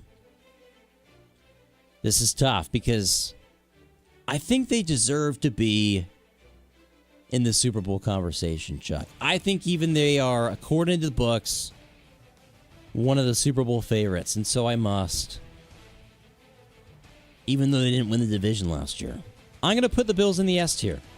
I think they are S tier quality. Okay, but here's Chuck, the thing. you make your own tier list then. That's what we're going to do. All right. So here's the thing is I can't quite put them in S tier. Like S tier is surefire Super Bowl contender unless the wheels just come off of the thing. They're in the playoffs and they're going to contend for a Super Bowl. The Buffalo Bills, the fact that they have a new head coach alone is enough for me to knock them down right now to an A-tier team. Now, they still have the best quarterback in football. If you are, if you want to buy in. Last 2 seasons, yeah. If you want to buy into the coaches and players rankings, do I think he might be the best right this? Did he play the best last year? Absolutely. Did he play the best the year before? Arguably. Would I still rather have Patrick Mahomes on my team because of his overall body of work so far throughout his career? Absolutely, I would. Doug and I have argued about that adamantly for the last week. But listen, is this a team that's likely in the playoffs? Yes. Are they in Super Bowl contention? Yes. Could they take a step back because they've got a new coach? Yes. I've got the Bills as an A-tier team. All right, Jets, Dolphins, F tier, no questions asked. Let's move on to the AFC North. No even discussion. Nope. Okay. No, we got to go. I fast. I agree with you. AFC North. The Pittsburgh Steelers, man. I'm going to put the Steelers. And Aaron Rodgers actually yesterday. It's really it's not a major story. You're going to find someone out there who's going to talk about this. Aaron Rodgers reunited with his family, and he posted publicly about this yesterday. So, congrats to Aaron on that. I do think Aaron probably gets a lot of flack for things he maybe doesn't deserve. But, look, Aaron Rodgers, he's over the hump. He is one of the most talented quarterbacks of all time. But let's face it, DK Metcalf and company, Mike McCarthy, maybe a tick underrated right now. I still have them in the C tier. I have them going sub 500, Chuck. Yeah, that's right where I have them. Listen, Rodgers is just going to continue to naturally deteriorate. I don't know that Mike McCarthy's as good as the coach that they just got rid of, as Tomlin. So, the Steelers, they're going to have to decide whether or not they're going to pull the plug here this year and just go to a full rebuild mode or not. As it stands, they're a C-tier team. So how do you feel about the Baltimore Ravens, Chuck? This is a polarizing team. That's kind of been a weekend discussion as well. It's like we recap the week, we recap the division, we decide what's the most polarizing team. The Ravens are very polarizing. I think the Baltimore Ravens will bounce back, but they cannot be in the S tier of true Super Bowl contender. I'll put them in the A tier. The Baltimore Ravens. Yeah, I look at the Baltimore Ravens probably the same way that I look at the Buffalo Bills. Great roster. Theoretically, the quarterback's more than capable of taking into the Super Bowl. Will they be in playoff contention? Likely. Will they be in Super Bowl contention? Possibly. But with a new coach and Lamar Jackson still having yet to prove he can get them there, do I believe they're an S-tier team? No. I've got them in the A-tier. All right, let's go to the Bengals. I think the Bengals are an interesting squad as well, Chuck. They went 6-11 last season. But I feel with the Bengals, man, something's just not right with the ownership. I have this team going 10-7, but they feel like a B-tier team still to me. Right? B for Bengals. The offense could be A+. The defense might be a C, and that's how you get a B. Yeah, I would probably agree with that. Look, the Bengals are a team, they could go 6-11, or they could go 11-6 and be in the playoffs. Like, right. Joe Burrow's that good. The offensive line's still a question. The defense is going to give up points in buckets, but if Burrow stays healthy, they can score points in buckets with Jamar Chase and T. Higgins on the outsides. You don't know what to expect from this team, and ownership, they're a flipping mess. This could be an S-tier team with the right front office. It's the front office and some of the decisions they make with personnel that holds them to a B-tier team. NFL buckets. Browns F tier, again, no questions asked. All right, AFC South, Chuck. Browns F tier, no questions. Deshaun Watson, that's all you need to know. Shine. Yeah. All right. Those massage therapists get an F grade. All right. AFC South. The Jags, Chucky. First place team last year, 13-4. Liam Cohen. I think he had a really good case for Coach of the Year last year. He probably would have got my vote. But the Jags don't seem consistent enough for me to trust them, right? Year in, year out basis. They had the back-to-back or like 2 and 3 years number 1 overall picks. Trevon Walker, Trevor Lawrence. Trevor Lawrence is finally looking like sunshine again. Ah, man. Call me a skeptic. I'm going to put the Jags in the B tier, man. I just don't see them winning 13 games this season, man. I think they're more in like the 8 to 10 range. Here, to be honest with you, the Jacksonville Jaguars. I have them going 9-8. It's a B tier team to me. I could not agree with you more on the Jacksonville Jaguars. Don't trust them. Don't think that they're a Super Bowl team at all. Ouch. They've proven to be inconsistent. Now, this is Liam Cohen's second year. Maybe Cohen will prove me wrong. Until he does, this is a franchise that it seems like for every step forward, they take 2 steps back. Then they'll take 3 steps forward, and they'll take 2 more back. It just 4 more back. it just seems like they can never build any consistency from year to year to year. So I've got them in the B tier. Your Houston Texans, Chuck. This defense is legit. C.J. Stroud, I think he's going to bounce back. He's got a new look to him. He may have lost 5 pounds or so. I hope Nico Collins is in for a big year, man. Will Anderson Jr., I mean, Azeez Al-Shaair is everywhere defensively. I think you guys are an A-tier team, the Texans. See, now this is where I'm going to go where I added a tier, and I'm going to put them right alongside the Patriots at A-B tier. Now, and I'm going to split the team in half. Defense. Nice. I think this defense, especially in year 2 where they've largely got all the same personnel and they've added a couple of more depth pieces to it, I think this defense could be every bit as good as the 1999-2000 Baltimore Ravens defense. I really think it could be that 14-7 wins. I really think it can be that good. But I don't know what to expect from C.J. Stroud. I hope you're right. I hope he has a bounce back year, and I hope that if we get to the playoffs, he gets the Charlie fumble syndrome gone, or the Charlie turnover syndrome gone. But until I know what to expect from C.J. Stroud, I cannot put this team any higher than A-B right along with the Patriots.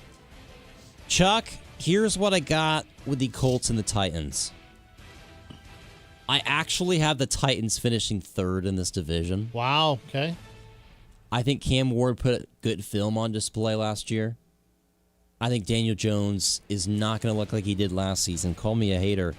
I got the Titans and the Colts in the D tier. I don't know that I have them D tier. I actually have them both C tier for me, just because. Wow, Titans C. I think they both could be the teams. They have floors probably somewhere in the 6-11, 5. I think the Titans improved enough. They're good for 4 or 5 wins this year, easily. That's their floor. Now their ceiling, if they improve like they as much as we're to believe, they could surprise some people. And if Daniel Jones is as good as he was last year, so could the Colts.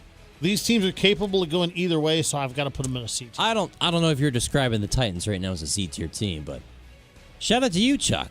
Belief in Cam Ward. The ghost of Will Levis is gone. You know what? You talked me into it. I got the Colts C. I still have the Titans D. Right. You're right. You're probably right there. I don't have as much faith in the Titans as I do the Colts. All right, AFC West. Ah. Devin, the Aftershocks. A butt whooping last night. Absolutely, Dev. That was legendary stuff. We'll talk more about it in the press box. Talked a lot about it first hour here, the game plan. They were terrific. Finish up the AFC, and then the next segment we can do the NFC. Yes, sir. The Broncos, man. I have yet to give a record prediction for the Broncos. I think a lot of people sense a fall off with Denver. I don't know if I'm going to quite predict that. Are they back in the Super Bowl discussion? Are they in the AFC Championship game? I don't know. But I think I trust the Broncos. Dare I say, do I respect Sean Payton enough? Having been a resident Carolina Panthers, NFC South fan for a long time, I know how good Sean Payton is. I'll put Denver in the A tier. Doug, you're going to like that. Yeah, and if Doug's listening, God, I hate to admit this, but I've got him in the same spot. I think you can trust Bo Nix a little bit more, for example, than what you can C.J. Stroud. I think Denver's defense, Doug would argue it's as good, if not better, than Houston's. I think Houston's is better, but not by much. Denver's defense is very, very good. They've got some pieces on the offensive side to help Bo Nix out. Yeah, I've got the Broncos in the A tier right now. Now, we talked with Jason Kinander yesterday in the afternoon, about 5:30. He is from WMBW. He actually went on a limb. He picked the Chargers to win the AFC West next season. To that, I say this. I gotta see it actually happen. I have to see the pigs fly before the saying, becomes false, right? Look. Yes. Justin Herbert is terrific. Justin Herbert's actually now underrated. He has 5,000-yard seasons under his belt. I don't know if Jim Harbaugh, if his reach goes as far as you think. I just think the Chargers, like, they have this almost community hurdle as well ever since they've moved from San Diego. Like, their fan base, like, they can't get through the traffic to get there. I don't know what it is. I got the Chargers in the B tier. Same exact place that I have them, largely for the same exact reasons. Don't know what you're going to expect from this team from year to year. They could win the division. They could finish third. I don't know. But not fourth. Not fourth. So, guys, we're in Chiefs country. The Kansas City Chiefs. And this is going to kind of, I don't know if it's going to spoil my record prediction, but I'll tell you this, guys. The Chiefs and Patrick Mahomes' return, even though he's going to be healthy week 1, I think the Chiefs they're not going to go 6-11, guys. Don't worry about that. But as far as the days of, you penciling them to win the division, those days are over. I think I have the Chiefs in the B tier, Chuck. I think they're going to be a little over 500. But I think there's a truth to the overall strength of this roster has diminished a little bit. And look, Patrick Mahomes, if he couldn't save him last season, is he going to save him off of an ACL tear? A couple other ligaments maybe even included? I don't know. Rashee Rice, can you trust the kid? I think Mahomes. Tough ask. I think Mahomes will be healthy. The question is, where did this team really improve over the offseason? It's a good question. Mansour Delane. I want to believe in this team. Mansour Delane could end up being a stud, but he's a rookie. He's going to take time to come around. The more I think about it, the more I, again, begrudgingly hate to say that I am somewhat agreeing with Doug in Kenneth Walker could be the answer at running back, but behind the offensive line that they've had, is he going to be as good as what he was in Seattle? I just, other than that, the wide receiving core is largely the same. Travis Kelce's only getting older. Chris Jones is only getting older. Like, they keep running it back with the same personnel over and over and over and over and over again. I don't know. They could be A, they could be D. So I don't know.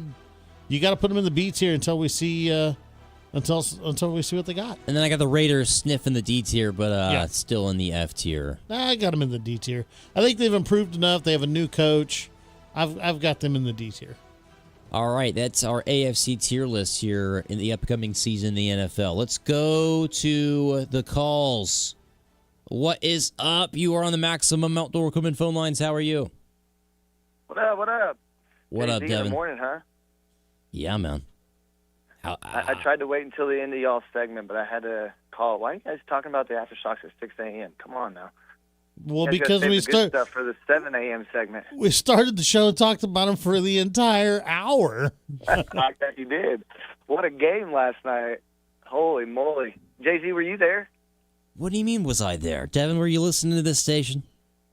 No, I was there. I wasn't listening to the radio. Well, I told you the combo, the KGSO combo, man. Not only you get Taco Tico on the way, you show up to the Aftershock game, and you put a headphone in one of your ears, right? You get the play-by-play guy in one ear, you get the PA guy in the other ear, and the crowd sound. All right, I'll do that for Thursday's game. Yeah, man, the SC Wichita app. Man, well, that was crazy, man. What a performance. Great. I think none of the starters played more than 20 minutes. Marcus Keenan had like 4 straight threes. I mean, I don't think you could say anything bad about last night. I mean, we gelled super well.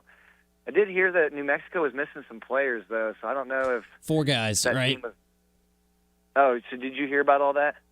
I don't know why. Did they come?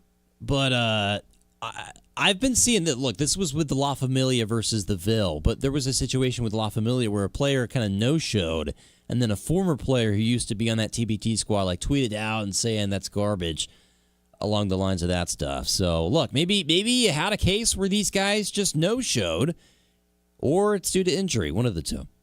Well, I mean, the buy-in, I don't understand why you would buy into this tournament if you're not going to take it. I don't know. That's crazy. I mean, you just throw away money like that. I mean, But Aftershocks looked great last night. The banner was pretty cool. man, it was a good experience. Brought my whole family out. That's awesome. The concession stands could be better, man. I don't know who needs to talk to them, but the hot dogs are terrible up there. Uh-oh. Every What were the single time. options? Just hot dogs, popcorn, and fries and stuff. But the hot dogs are always so terrible. I don't understand why it's so hard to make a hot dog. Well, Devin, you seem like the kind of guy who can maybe put a word in and get that hot dog juiced up, man. Trying. That's what I'm saying. I don't know who to talk to, but I could help. Maybe you got to go make it yourself, dude. You know a thing or two about food production.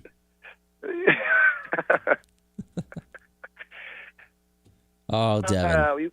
You guys excited for the game on Thursday? I can't wait. I mean, I'm excited for the aftershocks. I don't know if the Enchantment are excited. The fans.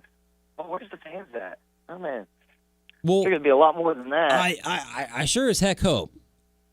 Let's not tell them the final score of game 1, shall we? Let's just say, hey, game 2, the aftershocks. Come on down. It's going to be a good fight. Right?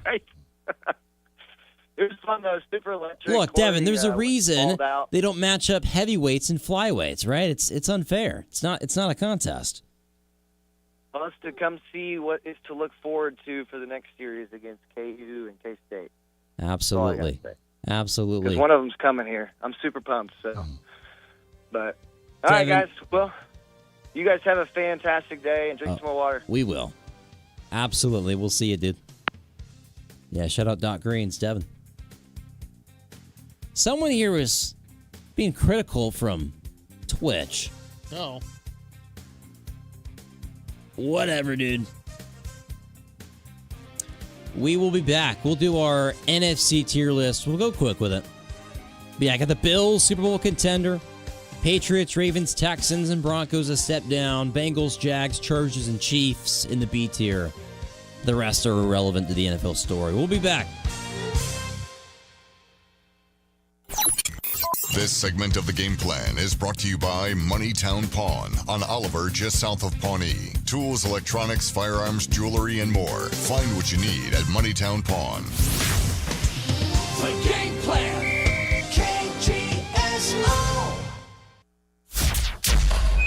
Ladies and gentlemen, this is The Odd Couple with Rob Parker and Kelvin Washington. Spain would end it 2-0. They end up getting the win there and head on to the finals. But what I took away from this is the same thing that is applicable in NFL. We just saw it happen in the NBA. And that is, man, ultimately, if you can lock in and you can play defense, you can win. This is The Odd Couple with Rob Parker and Kelvin Washington. Evenings on KGSO. And find KGSO on the SC Wichita app.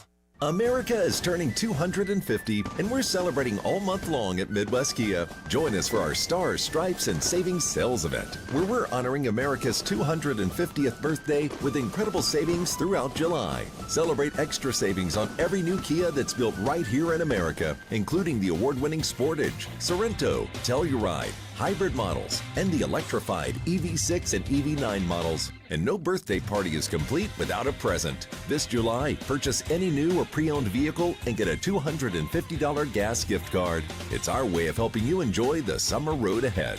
Plus, every new Kia comes with that unbeatable 10-year, 100,000-mile limited powertrain warranty. But hurry, this special Independence Day offer and the $250 gas gift card won't last forever. Visit MidwestKia.com. And remember, We want to see ya in a Midwest Kia.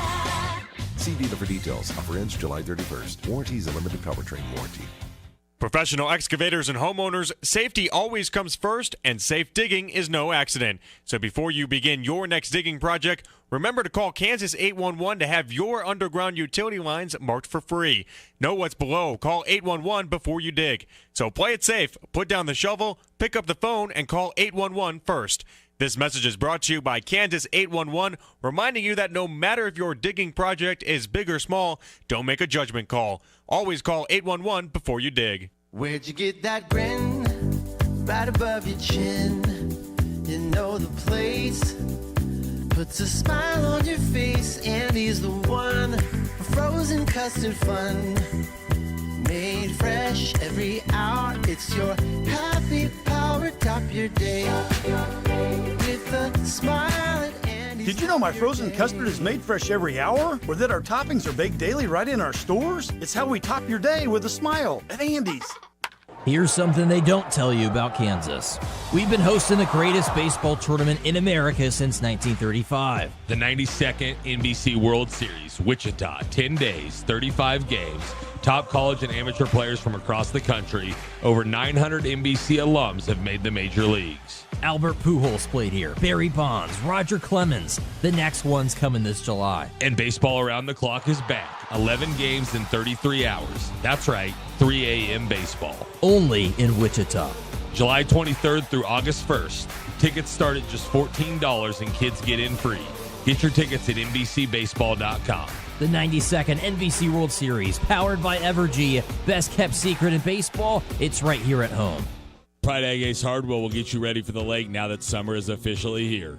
Start with the grill. Whether you need gas, pellet, or flat tops, Pride Ag has it all with top brands like Halo and Napoleon.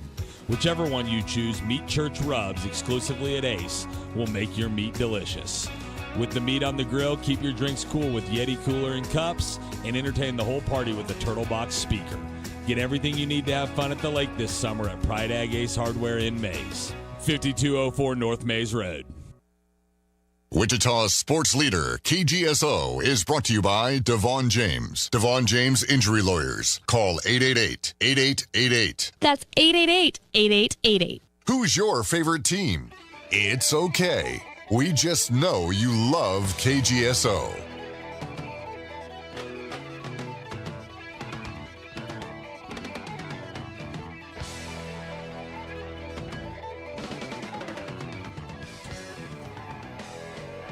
Bringing you back to another Game Plan show here on this Tuesday morning. Jay-Z in for Doug Downs, Sasha Bushka soon to be in the studio. Chuck Fairweather keeping the bus moving. You're on 1410, 93.9 KGSO, the spot to be for local sports here in the ICT. Chuck, I came up with the idea. Let's do a tier list in the NFL. Let's grade these teams heading into the upcoming season. S, Super Bowl contender. A, you're still in the mix to win it all. B, you're maybe squeaking into the playoffs. C, you just missed out. D, you had a disappointing season, maybe in the 7 to 8 win range. And then F, you know the gist. Chuck, we did the AFC. I got the Bills at the top. Patriots, Ravens, Texans, Broncos competing. Bengals, Jags, Chargers, Chiefs. In the mix there in the B tier. You ready for the NFC, my dude? Yes, so you and I are largely the same, except for I don't have anybody in the S tier out of the AFC. I got the Bills along with the Ravens and Broncos in the A tier. And then I've got a B tier because I'm just not real sure about a couple little minor things with the Patriots and Texans. So I slid an extra tier in there. But Chuck is in line to have an all NFC Super Bowl. This is gonna be great. I mean, no. There's somebody that's going to separate themselves. But I just can't say that any one of them are surefire. You know what I mean? It's how the NFL works. All right. Right. NFC, let's go to the East. Yeah, all right. The Eagles. Look, we talked about the Patriots picking up an A.J. Brown. Is this addition by subtraction with the Philadelphia Eagles, man? I mean, 11-win squad a year ago. The Eagles. Saquon Barkley, is he in for a bounce-back season? I think Jalen Hurts has quite a bit to prove. They are going to win this division. I think they're going to be in the mix, man. You think they're I think win it's the them, and I think it's the Commanders. Actually, I think I'm taking the Eagles to win the division, and this is tough. They're going to get to the playoffs. I don't know if I have a ton of playoff belief in them. I just don't. I'm going to put the Eagles in the B tier. So you're going B tier with the Eagles, but you think they make the playoffs? Yeah. See, they get into the playoffs, but they're not going to do a whole lot. I'm going B tier with the Eagles as well, but I don't think they're going to make the playoffs. Wow. I don't think they're going to win this division. I don't. You got the Cowboys, Commanders, Giants. Time will tell. Time will tell. All right. Where do you get the Cowboys? I'm going to put the Cowboys in my A/B tier. Wow. Listen, they've got weapons that Dak can throw the ball all over the yard to, and Dak actually had Dakota a really Rain. good year last year. The defense is still a little suspect, but it got better as the year went on. If that defense can be middle of the road, and Dak can do what he did can replicate last year, the Cowboys are actually going to be a scary squad. I got the Cowboys in my C tier, Chuck. C for Ooh. Cowboys. So we really disagree on the Cowboys. I got them going 8 and 9. Okay. All CeeDee right. Lamb, George Pickens. It's all cool. I think they'll be a little bit like the Bengals last season. Just a lot of offense. I think the defense is still a year or two away. What did they Chuck. end up finishing last year? The Cowboys last season were 7-9-1. Yeah, see, they were right there in the mix of it up until It's a couple what they 2 do, weeks man. ago. I know. But like I said, if that defense last year, especially the first half of the year before the trade deadline, was absolutely atrocious. We've got to go quick here with the NFC in the shortened segment. I'm going to go Commanders in the B tier. I think they're right there, edging the Eagles to win this division. I think Daniels will have a bounce back season. He'll be healthy. I would agree. They're on the same lines. This is going to be a tough division. Either way, I got the Commanders along in the B tier with the Eagles as well. I think the Giants are all hype, Chuck. I know John Harbaugh is coming in to save the day. I think as well. His coaching values maybe not quite what it once was. Cam Scattaboo, I love the guy, but he worries you. Everyone's buying in on Dart. We got to see this guy win a couple games first, with him having good stats before you tell me the Giants are going to win the division. So on to. So where do you have them? I got them in the D tier. The Giants. Okay, see, I'm going to say upper D. I'm flirting. I kind of was flirting between D and C, but I'll go D for now. All right, Chuck. How about the Chicago Bears? 11-6, a season ago, and I think they matched their record, man. And because of that, I'm going to put the Bears in the A tier. They are in the mix to maybe not be the Super Bowl favorite or close to it in the NFC, but they can sniff it, man. They can sniff a ring a little bit. They got Ben Johnson, they got Caleb Williams, they got a core. They do, and listen, Caleb Williams, he could go one direction or the other, but man, if he takes a big step forward, this is a scary football team. For sure. I've got the Green Bay Packers. I've got the Packers in the B tier. I think they will be mediocre. Some people think they're going to miss the playoffs. Even Devin, the Packer fan here on KGSO. Micah Parsons might not play half the season, if not more. Yeah, no, I think the same thing about the Packers. Last year they looked like world beaters for the first 3 games of the year. Then it fell off. Then they picked up. Then they felt like they're so up and down. Very little consistency there. Don't know what to expect from them half the time. I would agree. I've got them in the B tier as well. All right, for the Vikings, I'm going to go C. They won't be disastrous. They're going to be average. I think Kyler Murray, he'll have some exciting plays, but we'll see the reality with his career. He's not a guy who's going to carry you into a playoff run. The Vikings defense, though, will help assure they win at least 7+ games. Agree with that. The question I have, do you think they wish they'd have kept Sam Darnold? Absolutely. No doubt about it. All right, up to the Lions. Chuck, the Lions to me are an A-tier team. This offense with Jahmyr Gibbs, Jamison Williams, Amon-Ra picking up the key third downs, and the defense, a secondary hanging on by a thread. I'll go with A-tier with the Lions. I'm going to go my A-B tier that I created. I think they're a step above the Packers for sure. I'm not so sure they're going to be able to keep pace with Chicago, though. I still think both coordinators that they lost, I still think they're trying to figure out how to deal with that. Let's go to the South. My Carolina Panthers. Pay them respects, man. You remember that playoff game in the wild card round against the Rams? They look good. Just about won it. They had the lead with 2 minutes to go. I got the Panthers in the B tier, dude. I think they win this division. I still need to see a little more. Okay. I got them in the C tier. Still need to see a little more. I need to see them continue what they started. Bryce Young needs to turn into Bryce Mature, huh? Yes. I like it. I think a lot of respect, for the the Buccaneers. The Tampa Bay Buccaneers, 8 and 9. I'm going to put the Bucs. I think the Bucs are in the same tier as the Panthers. I can't say that the Panthers are definitively a step above the Bucs. See, I've got the Bucs in the B tier.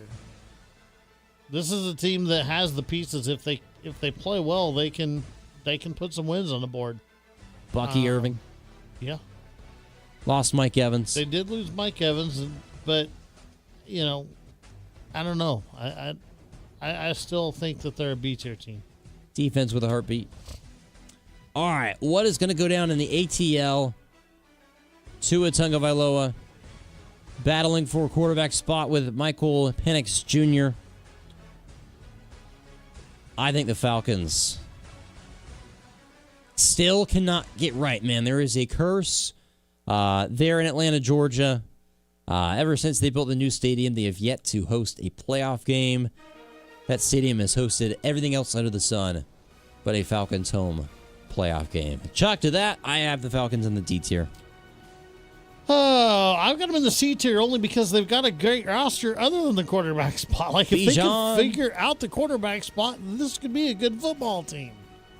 They're the sexy sleeper pick every year, but people really don't know what the quarterback spot's going to bring. I've got them in the C tier. Takes us to the Saints, man. Tyler Shuck is interesting. Some people are taking the Saints to go from worst to first. It's a popular pick in that department. I'm going to halt that discussion. I think the Saints, they're just going to be behind the 8 ball, man. I have them in the D tier as well as the Falcons. Yeah, you're going to have to prove it to me before I move you out of the D tier. Like, I could be wrong. Go prove me wrong. But right now, until you do, you're in my D tier. No F tier squads until we get to the NFC West. I'll save us some time. I'm going to put the Cardinals in the F tier. Agreed. I'm going to put the Rams in the S tier. Absolutely. They're my one and only S tier ranked team. They're my Super Bowl favorites. Same. To start the year. Listen. Matt, Garrett. Yeah. McDuffie. Oh, you go up and down that entire roster. It's insane. Puka Nakua. It's insane. Yeah, that entire roster is insane. But their quarterback, MVP. He ain't got to be as good as he once was. He's just got to be as good this year as he ever, good once as he ever was.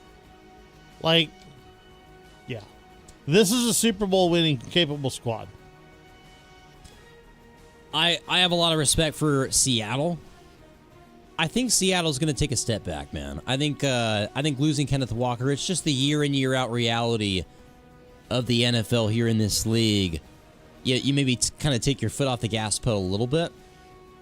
I think they'll still flex their guns in the playoffs, be a tough out into that. I'll say the Seahawks are an A-tier team.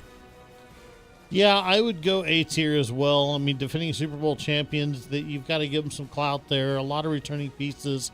But they did lose. There were some pieces that they lost, and I don't know if they did enough to replace them. Kenneth Walker is the first one that you think of. The team recently sold.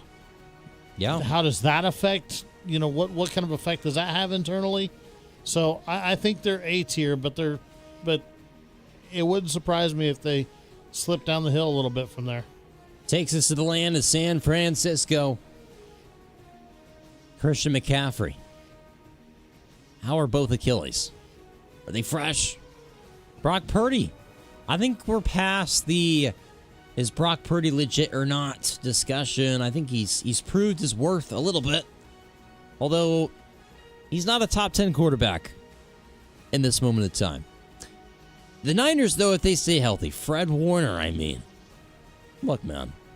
This team is a force to be reckoned with. I'll have the Niners, again, kind of out of respect, but they've proved tough playoff out if they get there. I'll have them in the A tier as well. I can't. I cannot put the San Francisco 49ers in the A tier. Are they capable? Yeah. But they're also capable of being in the D tier, depending upon injuries that they've consistently dealt with the last 2 years, the aging players that they have on their roster. Are they going to continue to play at a high level? I don't know what to expect from the 49ers. So for me, I'm going to start them in the B tier, but understand that that's a team that could move either direction. All right. Game plan. NFC tier list. Rams in the S tier. Bears, Lions, Seahawks, 49ers right behind. Eagles, Commanders, Bears, Panthers, Bucks in the mix. I put the Bears down twice. I got the Bears in the A tier, not the B. Chuck, you're the man. Sasha will be in for me next segment. This portion of the game plan brought to you by Southwestern Remodeling, Wichita's full-line remodeler since 1970. See our project galleries at southwesternremodeling.com. The Game Plan. KGSO. Want to hear more of KGSO? Don't forget to download our app today. Fill out weekly surveys, register to win great prizes, listen live, message our shows, and so much more. Plus, get reminders of special programming and games you don't want to miss. Just find SC Wichita in your app store and make KGSO your new favorite app. It's Wichita's Sports Talk, right on your phone. Download the SC Wichita app today with Wichita's Sports Station, KGSO. Test drive a Grasshopper mower at Maximum Outdoor Equipment and Service. Grasshopper mowers offer decks with powerful and reliable operation, unmatched comfort, and a legendary cut that leaves your lawn smooth and manicured every time. Grasshopper mowers, committed to the cut. Visit Maximum Outdoor Equipment, south of 21st and Andover Road, or south of Kellogg on West Street, or MaximumOutdoor.com. We know mowers. Maximum Outdoor Equipment. Fox Sports. Fox Kansas is Wichita's home for exciting live sports action. Saturdays this summer. It's baseball night in America. Don't miss the jaw-dropping, bat-cracking Major League Baseball battles each Saturday night in prime time.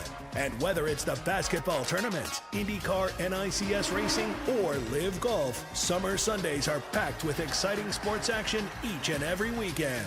Fox Sports. Fox Kansas. Channel 24. Cox Cable Channel 4. Go Hog Wild Pit Barbecue. Hog Wild, get some for you. Asking my favorite Hog Wild menu item would be like asking who is your favorite child. It's impossible. While I love all of our award-winning barbecue options, I've got a real soft spot for the Carolina pulled pork sandwich. Hi, I'm Josh Wissing, Hog Wild partner and general manager at 47th and South Broadway. I love turning customers onto the Carolina pulled pork sandwich. We serve our tender, slow-smoked pulled pork on a soft bun and pile it high with tangy coleslaw. There's nothing else on the menu like it. The added bonus, you still get to have a side dish like curly fries or baked beans. When you're craving familiar, but in the mood for something new, Hog Wild's Carolina pulled pork sandwich is the answer. Order online at GoHogWild.com. Hog Wild Pit Barbecue, 6 locations in Wichita, also in Derby, El Dorado, Hutchinson, and Salina. Go Hog Wild Pit Barbecue. Hog Wild, get some for you. But don't be late, we close at 8. Here's something they don't tell you about Kansas. We've been hosting the greatest baseball tournament in America since 1935. The 92nd NBC World Series, Wichita, 10 days, 35 games, top college and amateur players from across the country. Over 900 NBC alums have made the major leagues. Albert Pujols played here, Barry Bonds, Roger Clemens. The next one's coming this July. And baseball around the clock is back. 11 games in 33 hours. That's right, 3 a.m. baseball. Only in Wichita. July 23rd through August 1st. Tickets start at just $14 and kids get in free. Get your tickets at NBCBaseball.com. The 92nd NBC World Series, powered by Evergy. Best kept secret in baseball, it's right here at home. 20 years old and still going strong. This is Wichita's home for sports talk. KGSO. This is in the apocalypse. Whoa, I'm waking up. I feel it in my bones. Enough to make my system grow. Welcome to the new age. To the new age. Welcome to the new age. Welcome back into the game plan on Wichita Sports Station, 1410 AM, 93.9 FM, KGSO. Excited to have you with us on a Tuesday morning, the night after an Aftershocks win. 316-522-1410 is the number. That is the Maximum Outdoor Equipment Hotline. Give us a call. It's time to light those phone lines up. I'm Sasha Bushka, joining the show late, replacing Jacob Zimmerman here, filling in for Doug Downs today. He's Chuck Fairweather. Chuck, how are we feeling this morning? Man, doing good. Jacob and I have had some TBT talk during the first hour. Spent about a whole hour talking about the Aftershocks and their incredible win last night, and then we had some fun ranking some NFL teams by tiers. And honestly, I think for a large portion of it, Jay-Z and I agreed. There was some dissent that we had. The team that we really disagreed with the most, actually, was I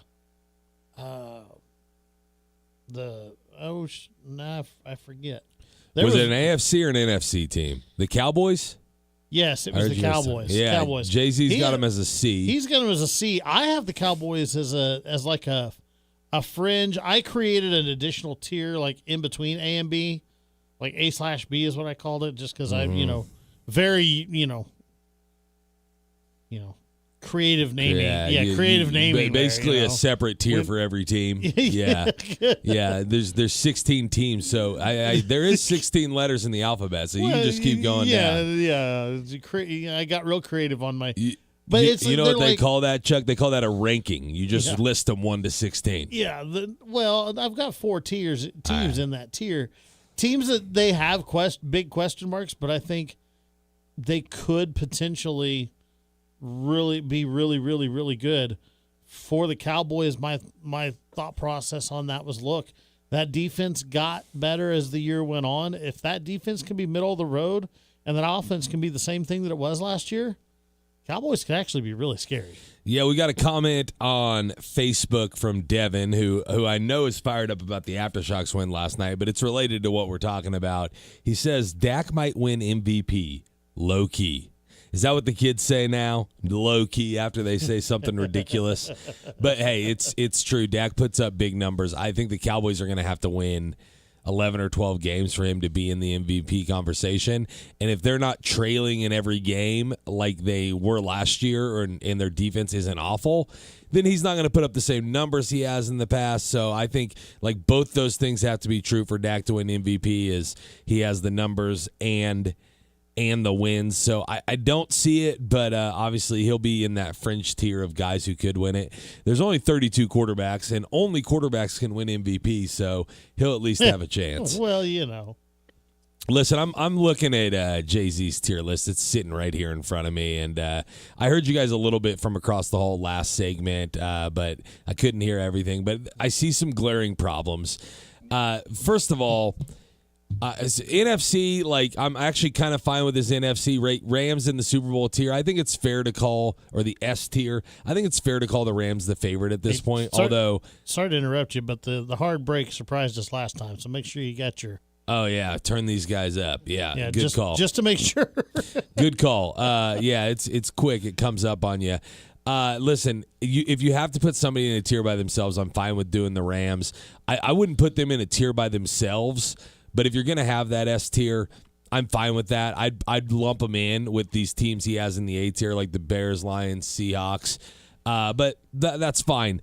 On the AFC side, though, like how many years in a row are we going to make the Bills the Super Bowl favorite and they come up short? I'm just sick of like, if you want to say the Bills are very good, I'm fine with that. But to put them in a tier by themselves in the AFC, I think is a little bit ridiculous. And it's been a problem for the Bills because they're the hunted instead of the hunter, even though they haven't won anything. They like skipped a whole step of actually winning something to become the hunted. So that's my main issue with this AFC tier list. I agree with that largely. The Rams are the only team in the entire NFL that I have in the S tier. They're the only team that doesn't come in with a major question mark to me. The Bills, the Ravens, Broncos, they all have question marks. The Seahawks, Bears, same thing. Those are my A-tier teams. A-B teams that could be really good, but they definitely have even bigger question marks. Patriots, Texans, Cowboys, Lions. NFL tiers, there you have it. We got 1 hour left. We'll be back on the other side of this break. You're listening to KGSO.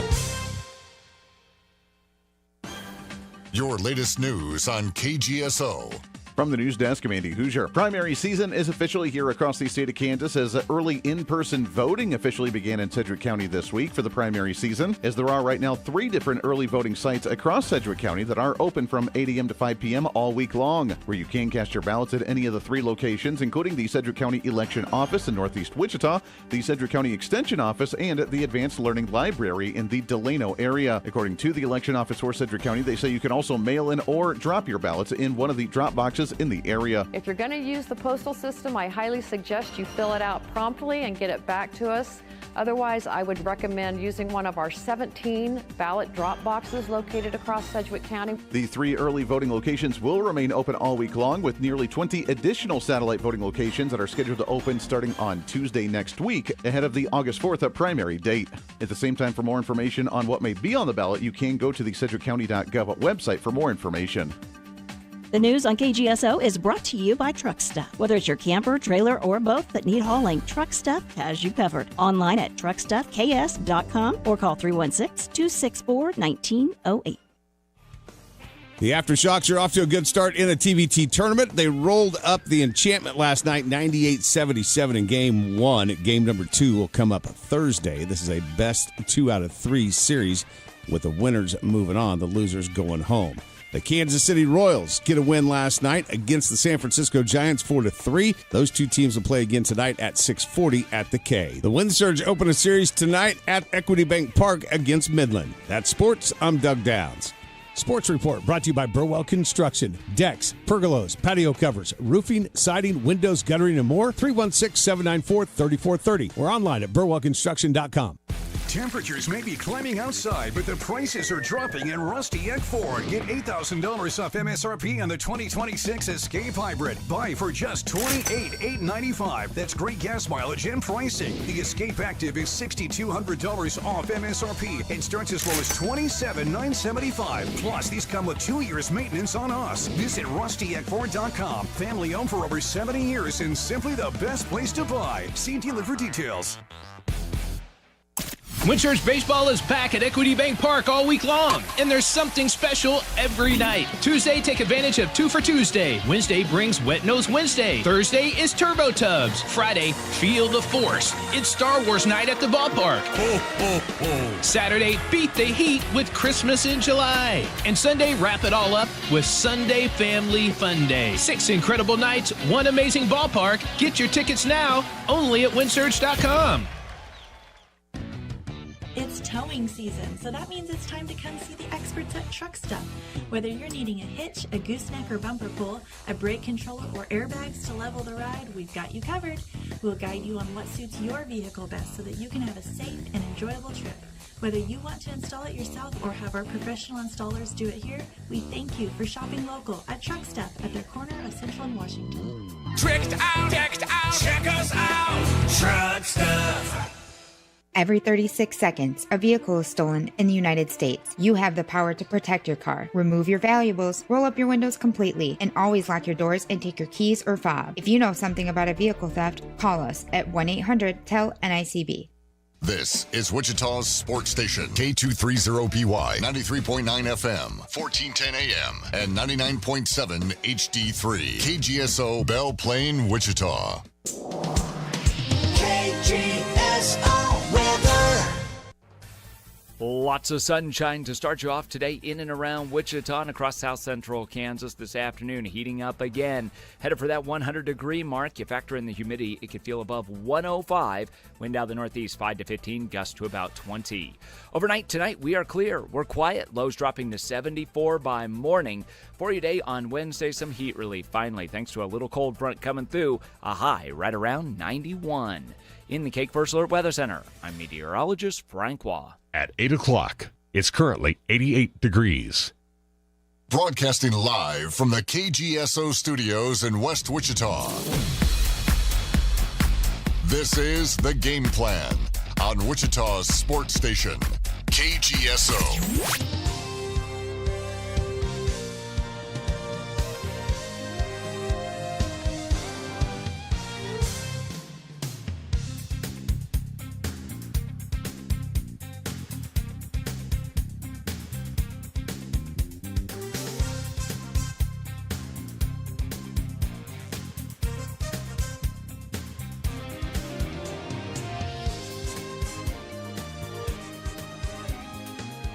Welcome back into the game plan for hour number 3 on Wichita Sports Station, 1410 AM, 93.9 FM, KGSO. You can also catch us streaming live on Facebook, Twitter, Twitch, YouTube, all the fun places.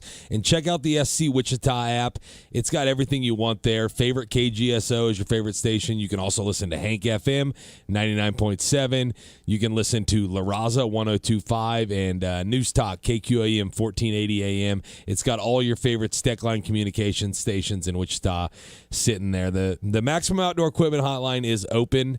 522-1410. Give us a call. Chuck Fairweather, Sasha Bushka, getting you ready for your day on a Tuesday. I'm gonna tear apart this Jay-Z's NFL tier list a little bit more, maybe a little bit later in the hour. Okay. But do it. I want to do this first. I want to talk a little bit about the TBT, and I know you guys spent a good hour on that this morning, and that's totally fine.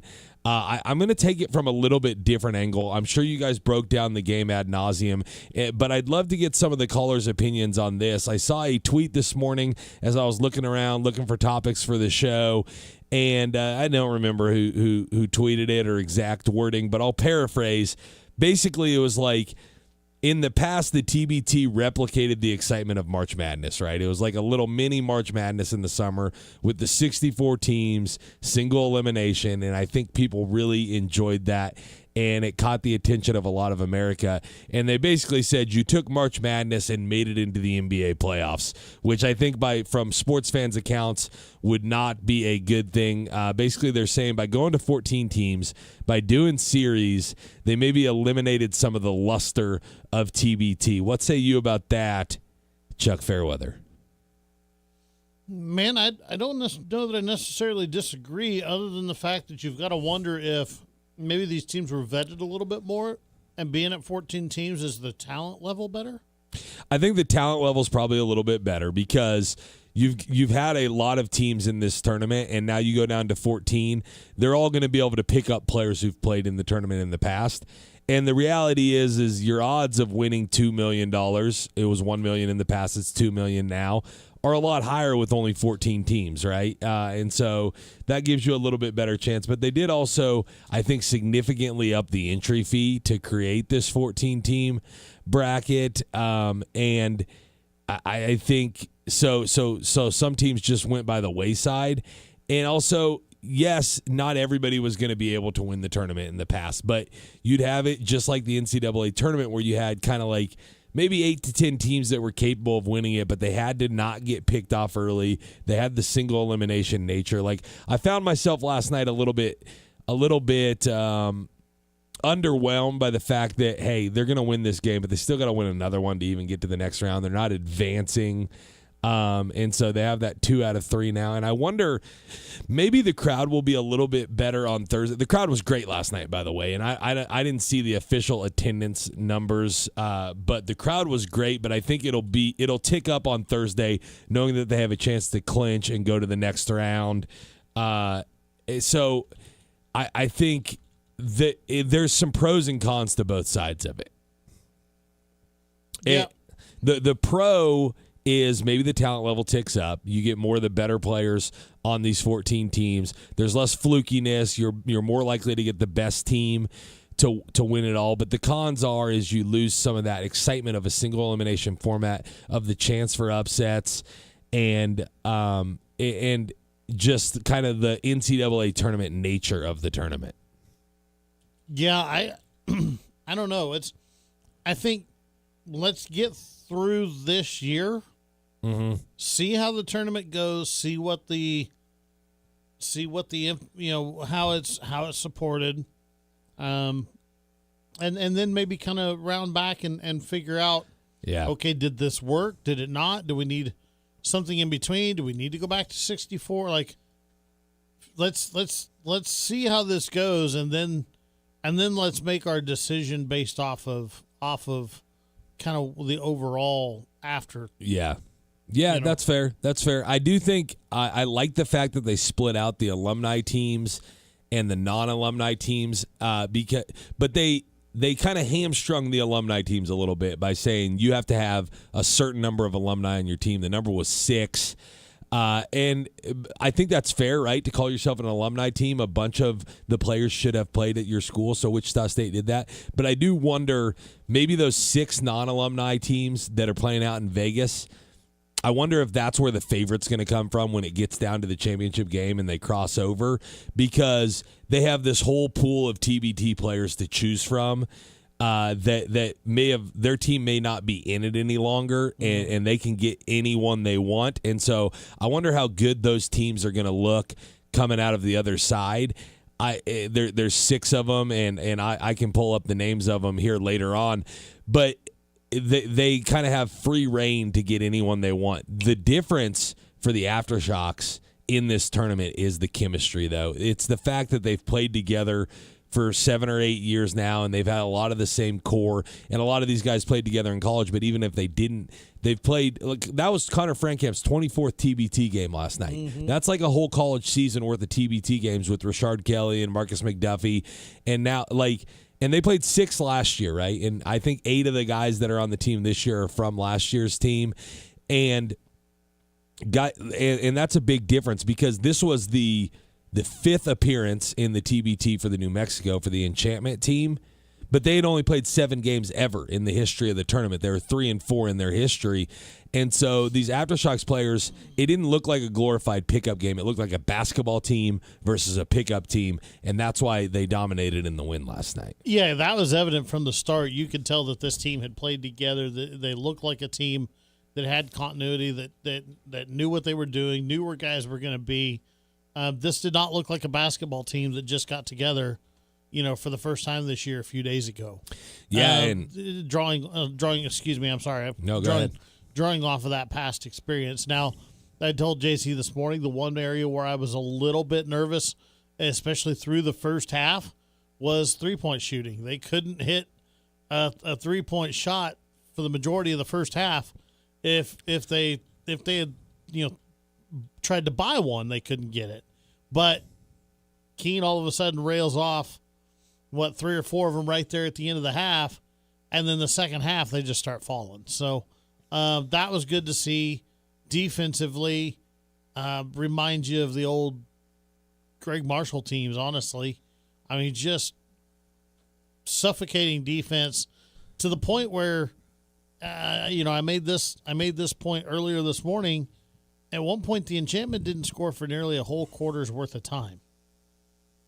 Yeah, there was and they were forcing turnovers too. It wasn't just getting stops and rebounding. They ended up shooting 16 of 42 from 3. One thing that I noticed, 73 shots, 42 of them were 3. So that's about 60% of your shots from the 3-point line. I don't know if that's the ratio you want. Now, I will say they have a lot of really good 3-point shooters on this team, right? QJ Peterson can fill it up. Marcus Keene can fill it up. We know what Connor Frankamp can do. And then everybody else is like, if they're stepping into a 3, they're good enough 3-point shooters that you want them to take the open looks. Mm-hmm.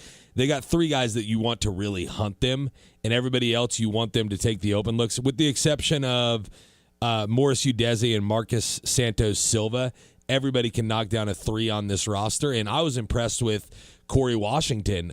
He took one bad one early in the second half in transition. It was kind of a 3 that you would want Marcus Keene to take, but you don't want Corey Washington to take. Mm-hmm. He was on the move, and he's stepping.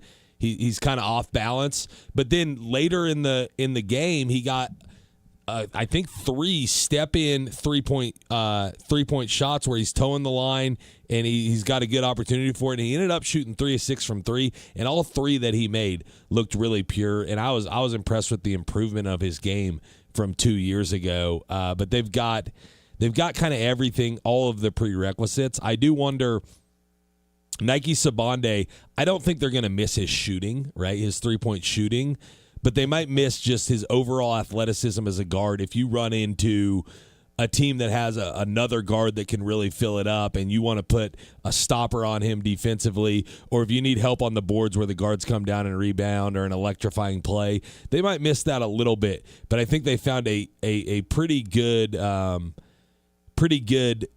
kind of replacement in QJ Peterson. And with the way Corey Washington played last night, And Chauncey Jenkins had some moments too. I don't think they're really going to miss that Dexter Dennis didn't come and play on this team. They have a lot of guys that can do the things Dexter Dennis does. Rashard Kelly and Marcus McDuffie, to name a few. Yeah, I think you summed it up really well. This is another very well-rounded squad. They've got players that can do a lot of different things. I think the most impressive thing to me last night, and I don't know that I pointed this out this morning, was the fact that they did a lot of damage with their second team guys last night. They didn't have to leave the first team guys out there to get to that big lead and to play that stifling defense like they did. Like the second team, the second line did a lion's share of the lifting last night. Yeah, and if anything, the second group of guys that comes in is maybe a little bit younger and more athletic, and they maybe even play more stifling defense. Guys like Marcus Keene and Connor Frankamp can really score, and they put them out there with McDuffie and Kelly to kind of make up for any defensive limitations they have at the guard spot, and so I think that makes sense. And then the second unit comes in. QJ Peterson can still score, but then you've got guys like Chauncey Jenkins and Corey Washington on the defensive side. And then I like Marcus Santos Silva playing with that second unit because he's got more of a scoring mentality. And they don't need Mo Udesi to score a bunch of points when Marcus Keene's on the floor with them. We got some comments on Facebook from Devin. He says, complete ass beating, LOL, but heard 4 guys didn't show up. Corey went crazy and Mo looked really nice. The team gelled so well together. Sasha, this team really sucks, but aftershocks are really good. I'm not sure what Devin's referring to there. He said Peterson got a nice shot. The game was over in the first half. I agree with that 100%. 100% the game was over in the first half. The aftershocks lost a little focus late, but that's to be expected. It's hard to play 36 minutes of really solid basketball when you've got a 30-some point lead for most of the game. They were up like 42 to 15 early in the second quarter. It's really hard to maintain your focus when the game goes that well. To Devin's point, this team does gel together really well. And to your point, they've got 11 guys they want to play, right? Trey Wade's going to be kind of that number 11, and you might get into a game where he doesn't play as much and you see a lot more Rashard Kelly. But they've got 2 whole 5-man units that they want to play. And most of these TBT teams are lucky if they have 5 good players, right? And so that's got to be demoralizing if you're on the other side. I remember last night, like, that second unit was sticking it to the Enchantment, right? They were crushing them. And then not out of nowhere, they had been in for a while, but at one point, they do a line change, right? The second unit completely comes off. All of the starters come back in. You got the 5 starters on the floor, and the Enchantment's got to be thinking, like, these guys were kicking our butt earlier when we started the game, and now they just all sat on the sideline for 20, 25 minutes of real time, right? 8 minutes or so of game time. They've got fresh legs, and we've been out here this whole time. And Marcus Keene's probably just going to go and start flamethrowing us, which he did, and he hit those 4 threes in a row, which was an electrifying stretch for sure. Yeah, I can't imagine being on the Enchantment and watching, just a complete hockey style, just line change. And listen, and I know, yeah, like, man, it's got to stink for some of these teams, you're right? Sitting there going, this is bull. Yeah, exactly. And I didn't get my beep up for you in time, but I know what you meant. Listen, the Enchantment lost some guys, right? They had 4 guys that were on the roster that weren't playing last night, but the reality is it doesn't matter who they would have had. The Aftershocks are better than them. The Aftershocks will run into more talent later in this tournament, but I don't think they'll run into a team that's a team as much as them. And when I say more talent, I mean more talent than the Enchantment, not necessarily more talent than what the Aftershocks have. I think the Aftershocks have a bunch of guys that are maybe like in the late prime of their career, right? Not necessarily the prime, but like they're even Marcus Keene, I think he's 31, Frankamp's 30, I think. That's still like a really good spot to be in to play basketball at. Yeah. They're getting older, but they're still kind of in the prime of their career. And then they added some of these young guys like Corey Washington and Chauncey Jenkins that have the fresh legs, the bounce. And so I think they have a really good mix of players in terms of talent alone, But then when you add into that the fact that they've played together a lot, and I said it on the broadcast last night, and I didn't really get a chance to elaborate. But I said James Woodard will give you whatever you want or whatever you need in a basketball game. And it didn't really make sense in the context of the broadcast what I meant by that. But what I meant is like if another team has a bigger guard, he'll guard that guy. If another team's smaller, he can still guard the smaller guards. If you need him to go down and help on the glass, he'll help on the glass. If you need him to stick a three-point shot, he'll stick a three-point shot. If he has to be a facilitator, he can do that. He's a veteran player. Listen, he was first team, or he was an all AAC player at Tulsa. He's a very good player, but he kind of takes a back seat to guys like Marcus Keene, and it looks like maybe even to a QJ Peterson now. But he can do whatever you need him to do, and that's the kind of glue guy that you need in a tournament like this. Yeah, 100%. The Aftershocks are very fortunate that they've been able to keep the same core guys together, but they seem to keep adding talent to this squad. I will say this, though. I get what you're saying on paper. The Aftershocks are better than Enchantment, right? Yeah. They should be. They should win the second game. They shouldn't have to go to a third game. But that's not to say that the Enchantment doesn't have some dudes a couple of good dudes on their team. Yeah. They now have a game under their belt. They have a couple of days to maybe a day to rest. They can maybe watch some of the film, get in the gym, try to develop some cohesiveness together. Is it going to be enough?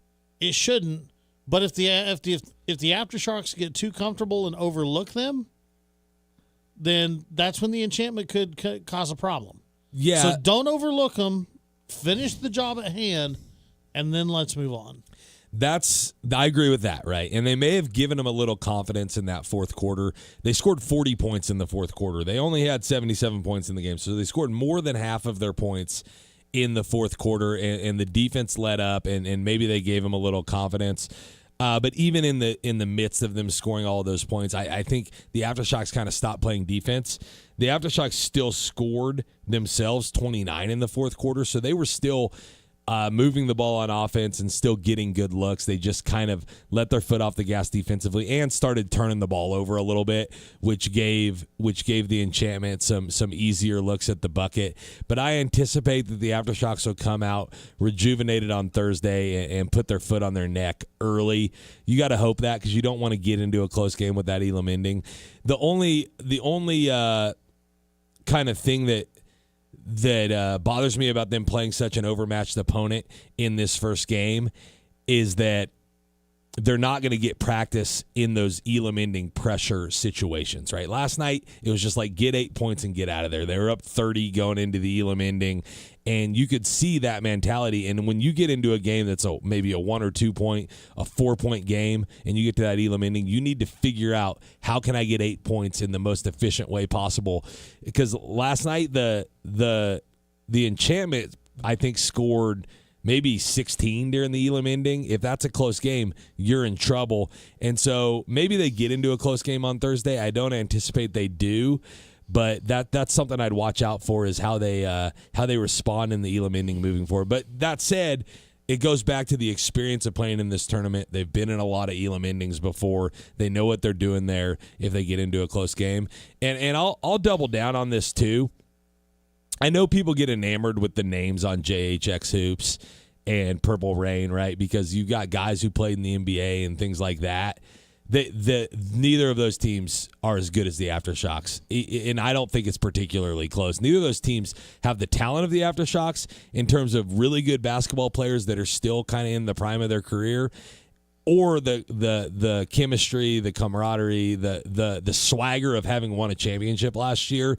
And I said this during the broadcast last night. I think the Aftershocks last year, the Aftershocks had played together for a long time, and they had confidence going into the tournament last year, but you could see it building as the tournament progressed, all the way up to the championship game when they took care of Eberline Drive fairly easily. And you could see they knew, like, with the addition of Marcus Keene, they had a new element to their team that they hadn't had in the past.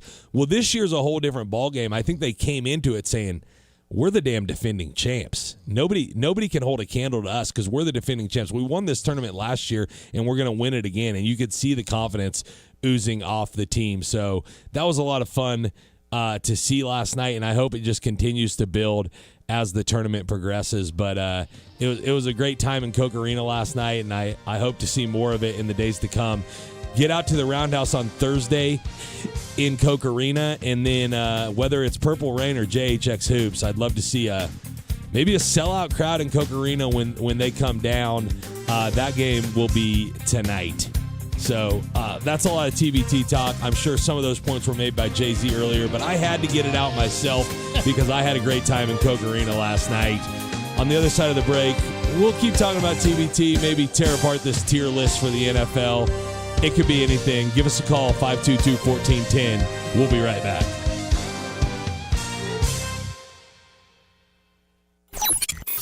This portion of the game plan brought to you by Southwestern Remodeling, Wichita's full-line remodeler since 1970. See our project galleries at southwesternremodeling.com.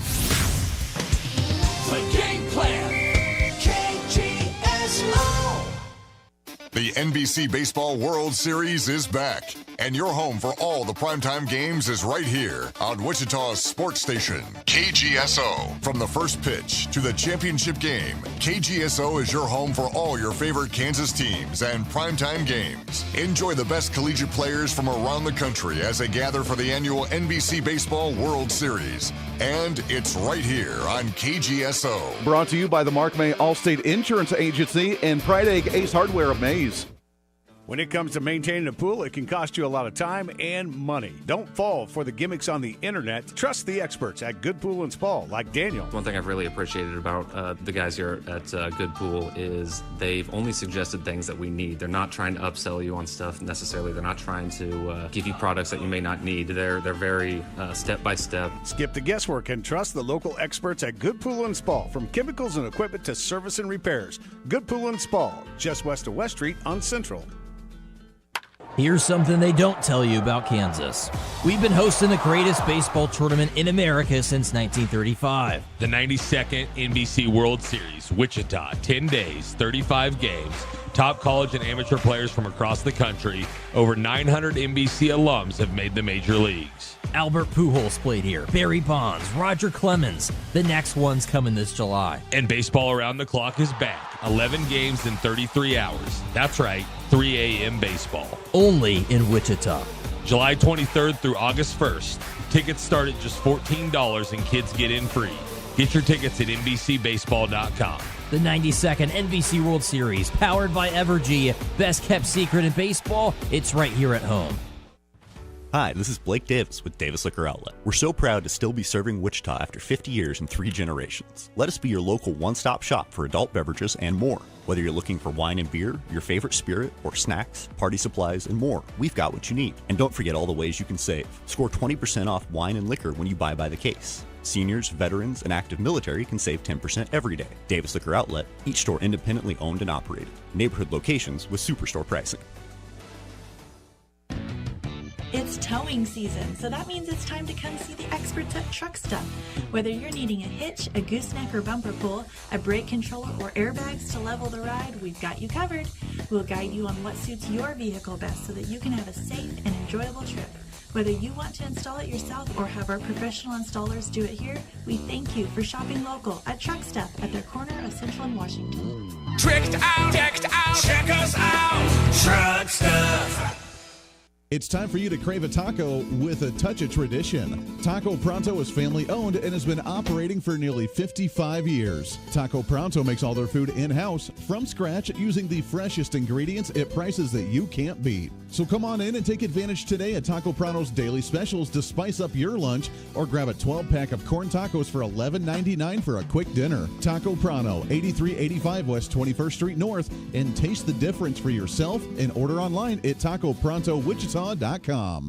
Looking for a healthier option to get you through the afternoon grind? Check out Doc Greens with 3 locations in Wichita. At Doc Greens, you can find a huge selection of salads, wraps, and sandwiches that won't leave you feeling bloated all afternoon.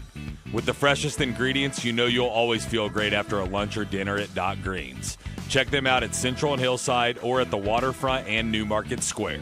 While you're there, don't forget to pick up a few bottles of freshly pressed juice. Dot Greens, locally owned and operated. Wichita's sports leader, KGSO, is brought to you by Devon James. Devon James Injury Lawyers. Call 888-8888. That's 888-8888. John Stugatz, afternoons on Wichita's sports station, KGSO.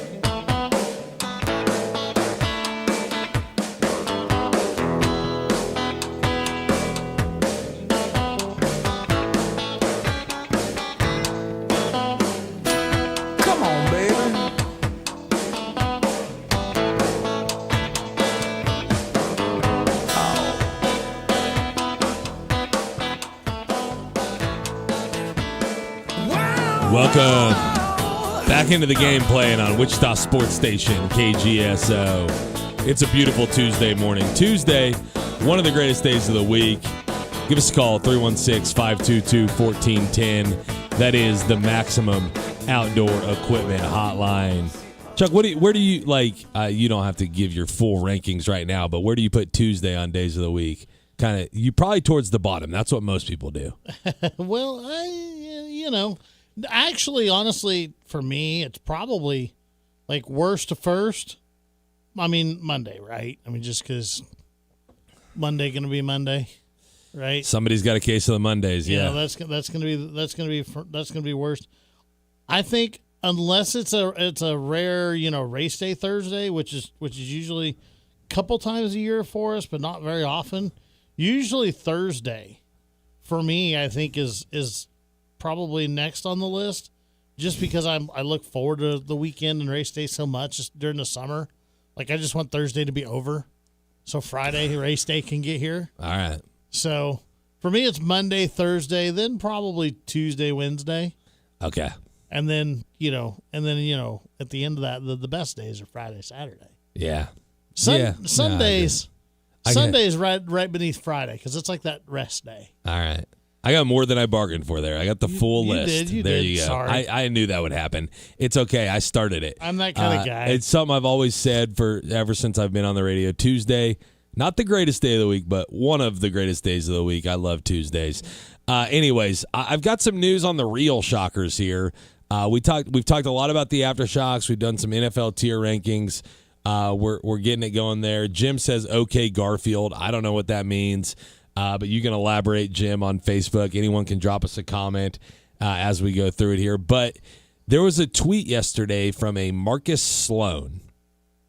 He says, for the record, at Lil Skip 08, that's Reese Alston, Lil Skip to my lose kid, will stay in the 2027 class and will not reclassify up to 2026. You say, Sasha, why are you telling me this? Who cares about Lil Skip, right? Who's Lil Skip 08? That is a 5-star recruit in the class of 2027 who is considering Wichita State. And Taylor Eldridge gave the retweet on that and said, as far as he knows, or from his understanding, Wichita State is still in the mix for Reese Alston. This is interesting because I think he's like the number 8 ranked player in the class of 2027. And there's a little bit of a connection there through PJ Cousinard, but also he plays with Dylan Battee's little brother, who's also a highly rated recruit in the class of 2027, although I don't know where the Shockers lie in the mix for him. But there's a moment here, right? There's like a 12, and it's not even 12 months anymore, like an 8-month window here where Shocker basketball can reestablish itself on the map as a national powerhouse. And what that takes is maybe another TBT championship right here, although that's neither here nor there. But what it takes is you got 10 guys returning to this year's team. And then, so you have a great year this year. And you fill the roundhouse and you get people excited and you get the money flowing in. And then you parlay that into Lil Skip 08, into Reese Alston for next year. And then all of a sudden people are saying, how did Wichita State land a 5-star? And the eyes are back on the program. Maybe you win a couple of games in the NCAA tournament this year. My point is like, this is Paul Mills' opportunity to build momentum in the program and make it his program, right? Make it a guy who made an NCAA tournament and won some games in it, and then brought in a 5-star recruit, which, by the way, is something the previous guy never did, was never able to do, was never able to get done. And so this is Paul Mills' year. This is his opportunity to put his stamp on Wichita State basketball. Absolutely, and you know, it's exciting to think about the potential, right?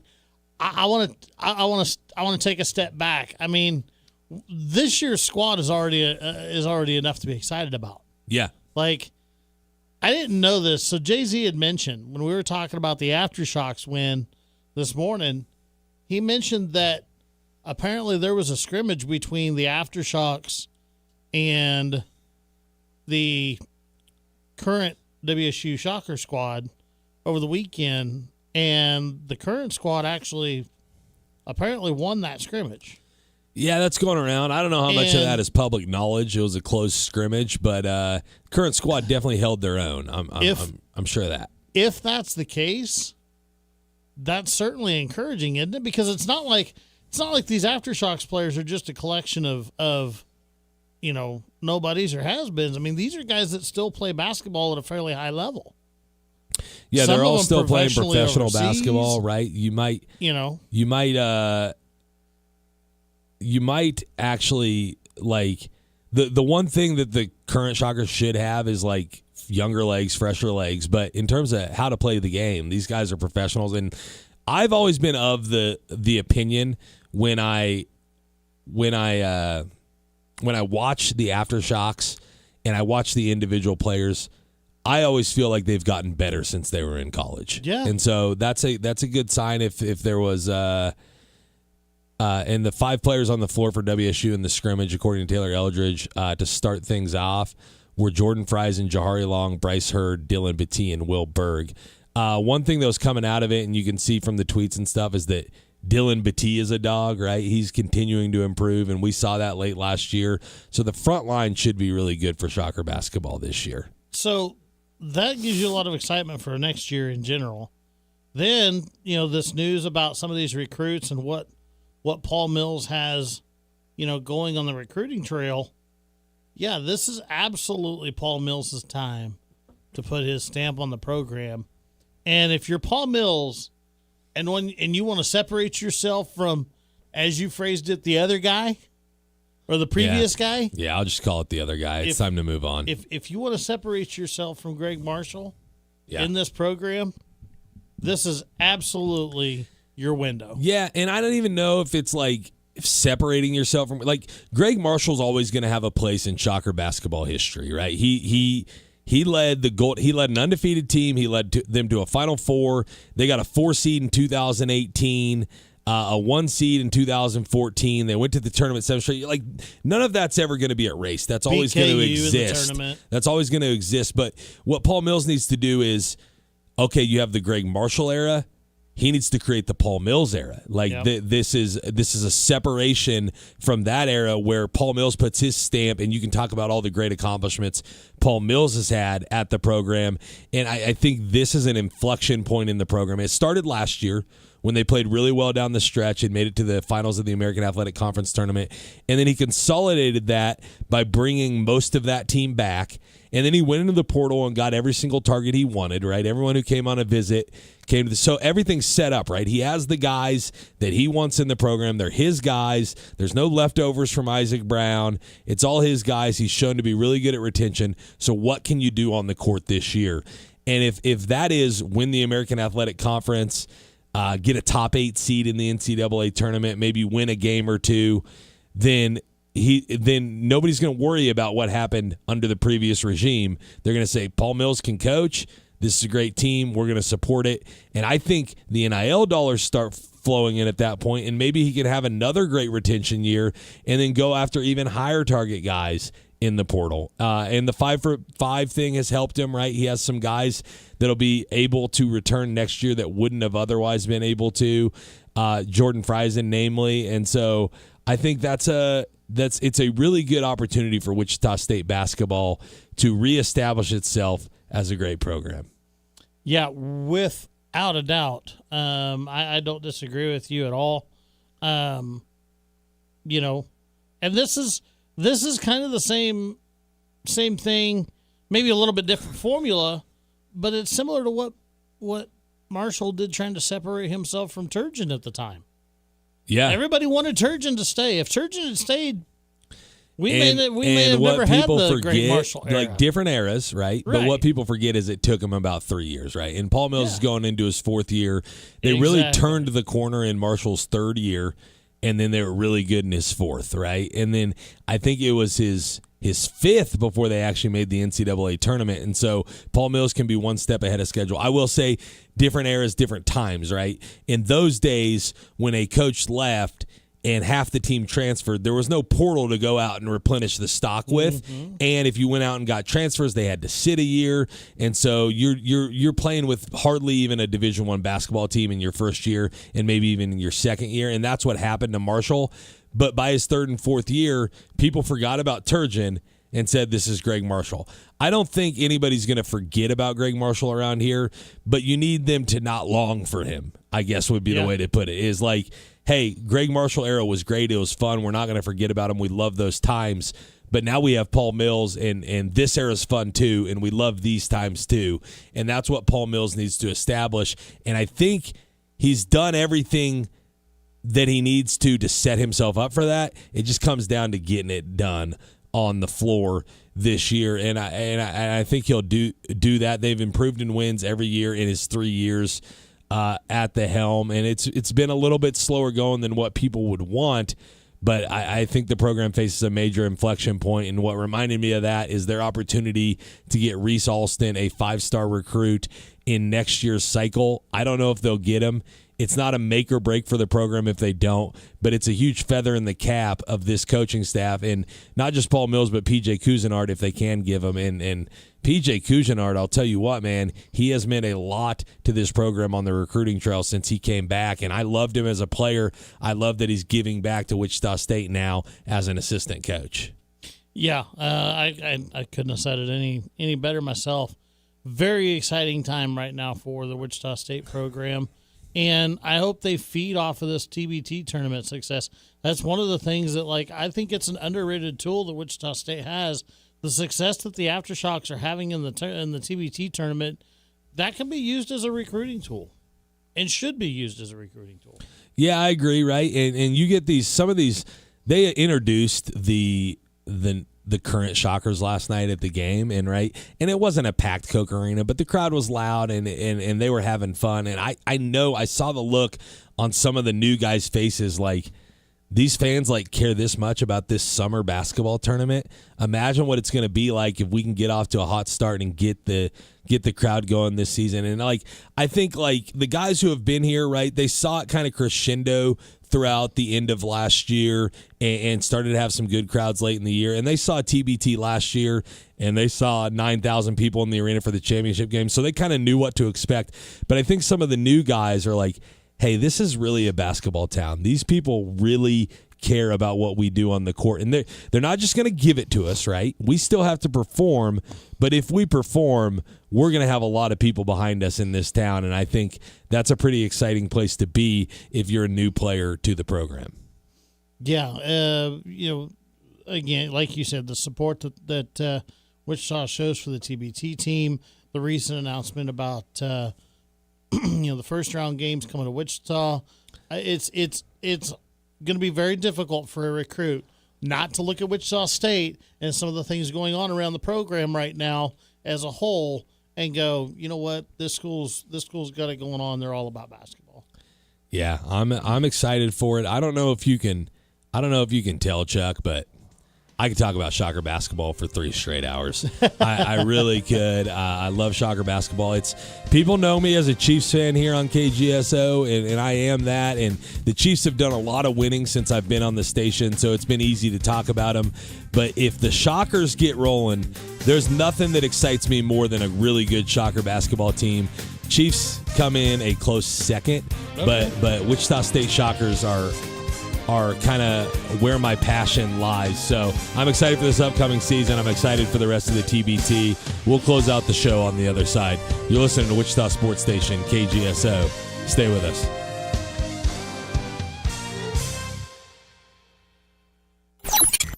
This segment of the Game Plan is brought to you by Moneytown Pawn on Oliver, just south of Pawnee. Tools, electronics, firearms, jewelry, and more. Find what you need at Moneytown Pawn. The Game Plan. KGSO.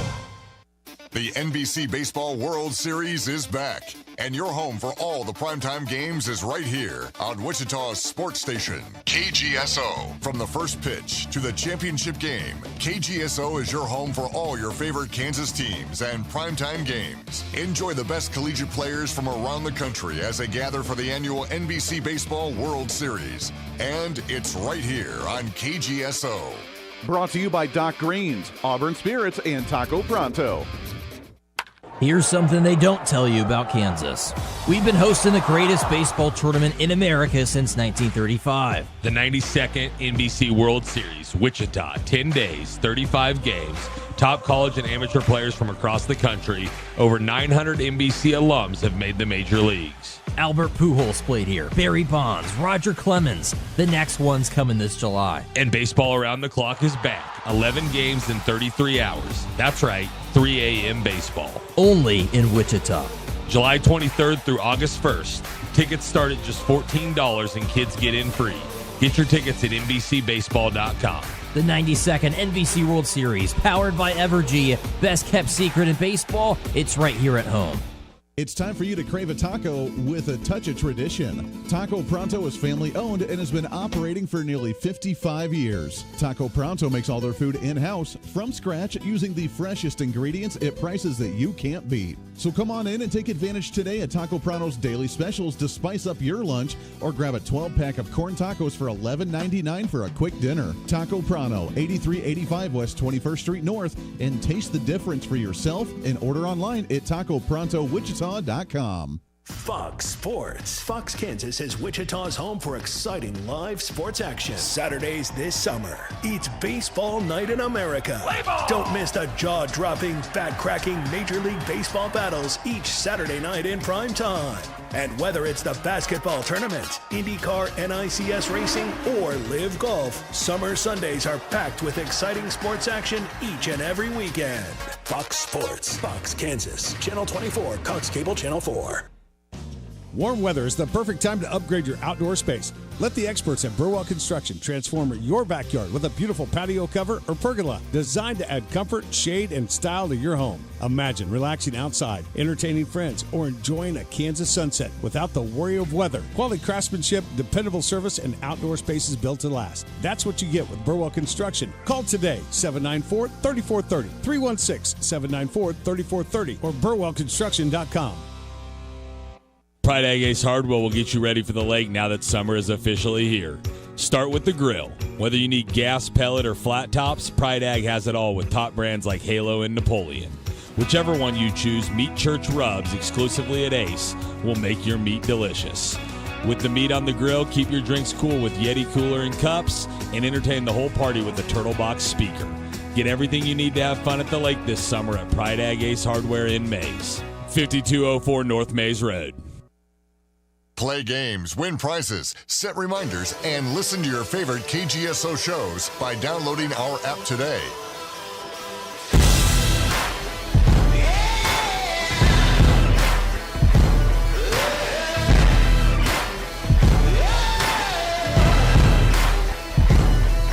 Well, it's too long living in the same old lies.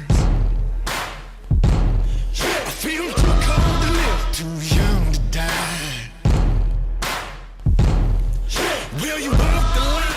Welcome back into the game plan. Hey, I went every intro without saying the press box, so I'm pretty excited about that. You and Jay-Z nailed it this morning. Welcome back into the game plan. Appreciate that, Chuck. We enjoy filling in for Doug. He'll be back tomorrow. And then later in the week, Andy Stats will be coming down. He'll be filling in a little bit, but Doug will be back tomorrow. So for those of you who missed Doug, don't worry. It's just a one-day hiatus. 316-522-1410 is the number. Close us out with a call. We'd love to hear from you. I want to hear what people think maybe about Jay-Z's tier list or about the TBT last night, whatever you can get to. But before we do that, lunch is coming up. It's going to be here in a couple of hours, and you'll need somewhere to go. So let's talk about it. Taco Tico, it's all about the taste. Taco Tico is the place to go to get you a quick lunch at an affordable price. They're 13th and Tyler, 35th and Rock. They're also in Arc City, Newton, El Dorado, Derby, and Augusta. If you're in a hurry, you can order online in advance at tacotico.us, and they've got the best special that they run all year going on right now. It's the 2 for $5.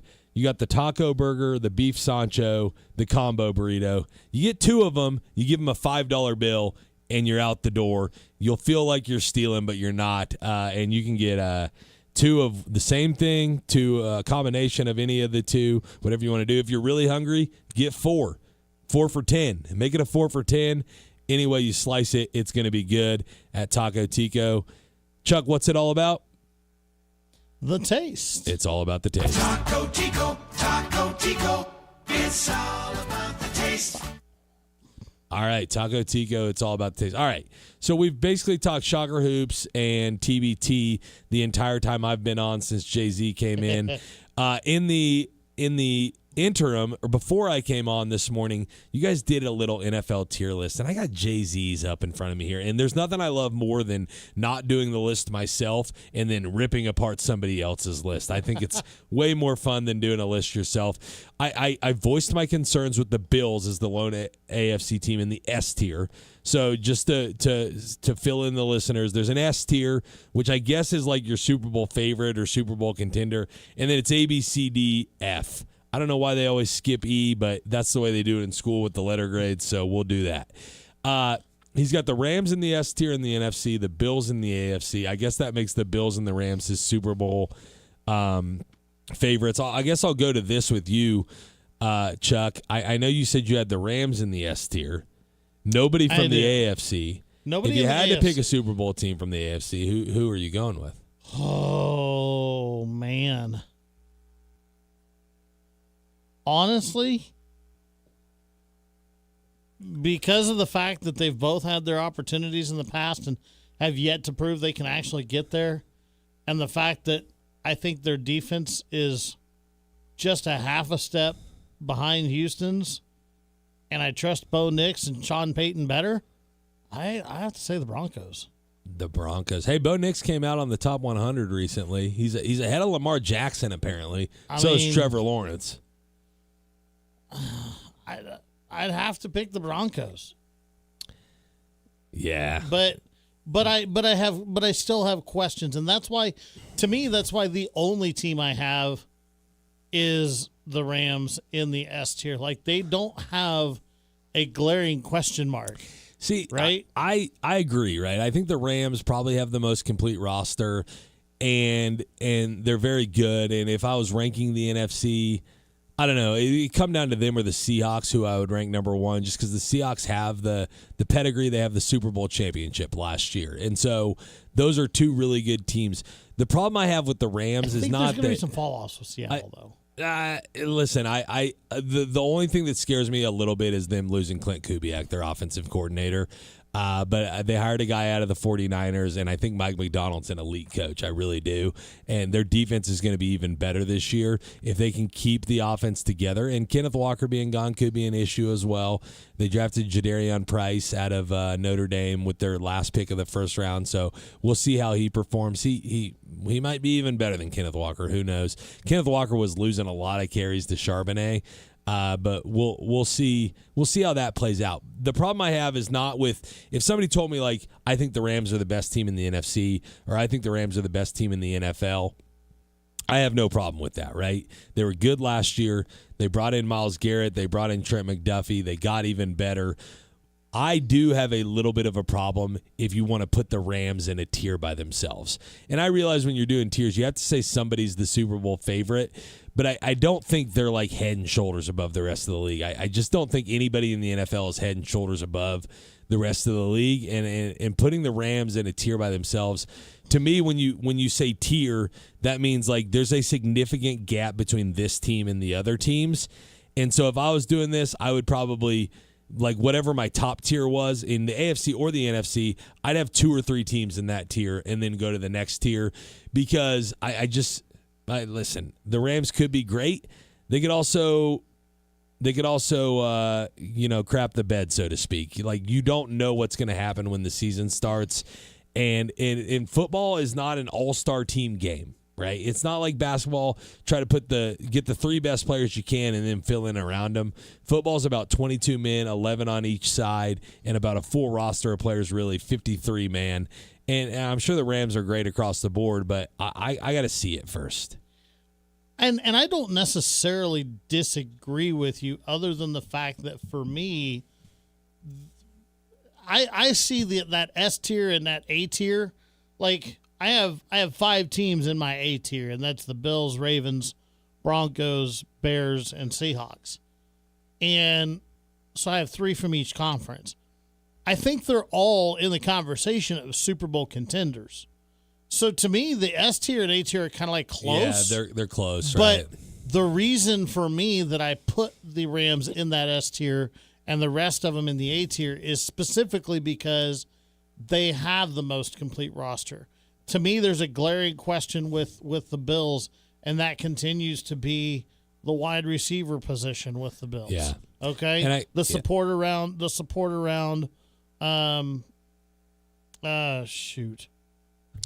Josh Allen. Yeah. The Baltimore Ravens. Look, we know what Lamar Jackson's done in the regular season, but he's a guy that traditionally craps the bed when it comes to playoff time. Yeah. The Broncos. Bo Nix is still young. Like, is he that guy? That's my question mark with them. Caleb Williams, is he going to take that next step? He's probably the one that I'm closest on. Honestly, I'm not too far away from putting the Bears in that S tier. Still got to see it from Caleb Williams. The Seahawks, I worry about a little bit of a fall off. Yeah, listen, I'll give you a question mark with the Rams that's going to surprise a lot of people. But and I know he won the MVP last year, but Matthew Stafford is very old, right? He could get injured. He could fall off, right? You never know when the fall off is going to come for these quarterbacks. So if you don't have the quarterback, you have nothing. And so I'm not saying Matthew Stafford's not going to have a good season. I'm just saying it's not foolproof with the LA Rams. No, I'm not saying that it's foolproof either, but to me, that's not as big of a question mark as some of these others. I like the fact that Matt or Stafford's getting up there in age, but hell, so were Tom Brady and Drew Brees. Like, he could have a couple, 2 or 3 more Tom Brady, Drew Brees-esque years in him.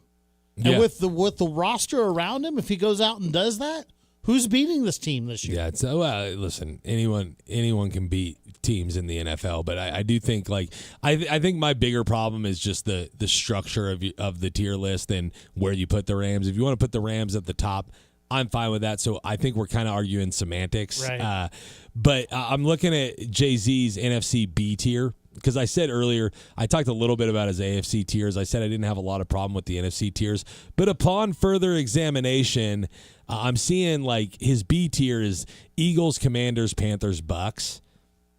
I kind of have a problem with the Eagles being lumped in with those other 3 teams, right? The Eagles have been a more consistent, stronger team than those other 3 teams, and the Panthers were okay last year, but the Panthers I don't think are on a level with the Eagles. And then you look above that at the A, Bears, Lions, Seahawks, 49ers. I'd probably flip the Eagles and the 49ers. I'm not saying the Eagles are a guarantee this year, but the Eagles have shown their floor is 10 or 11 wins. The 49ers, they're very old and brittle, and I like that he has the Lions high, right? I think last year, they shored up their offensive coordinator issues, and they still won 9 games last year. I think they'll bounce back.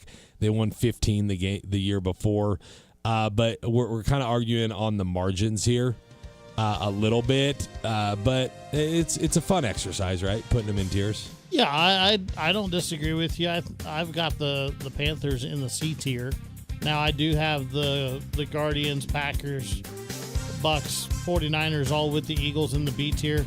The 49ers, to me, they're an old team, but again, they could be a team that even for their age, they could still play really well, or they could be a team that completely tanks and misses the playoffs. I like how you called the Commanders the Guardians, the double name change situation. Well, yeah, whatever. In the zone next. Get ready with Phil. Your latest news on KGSO.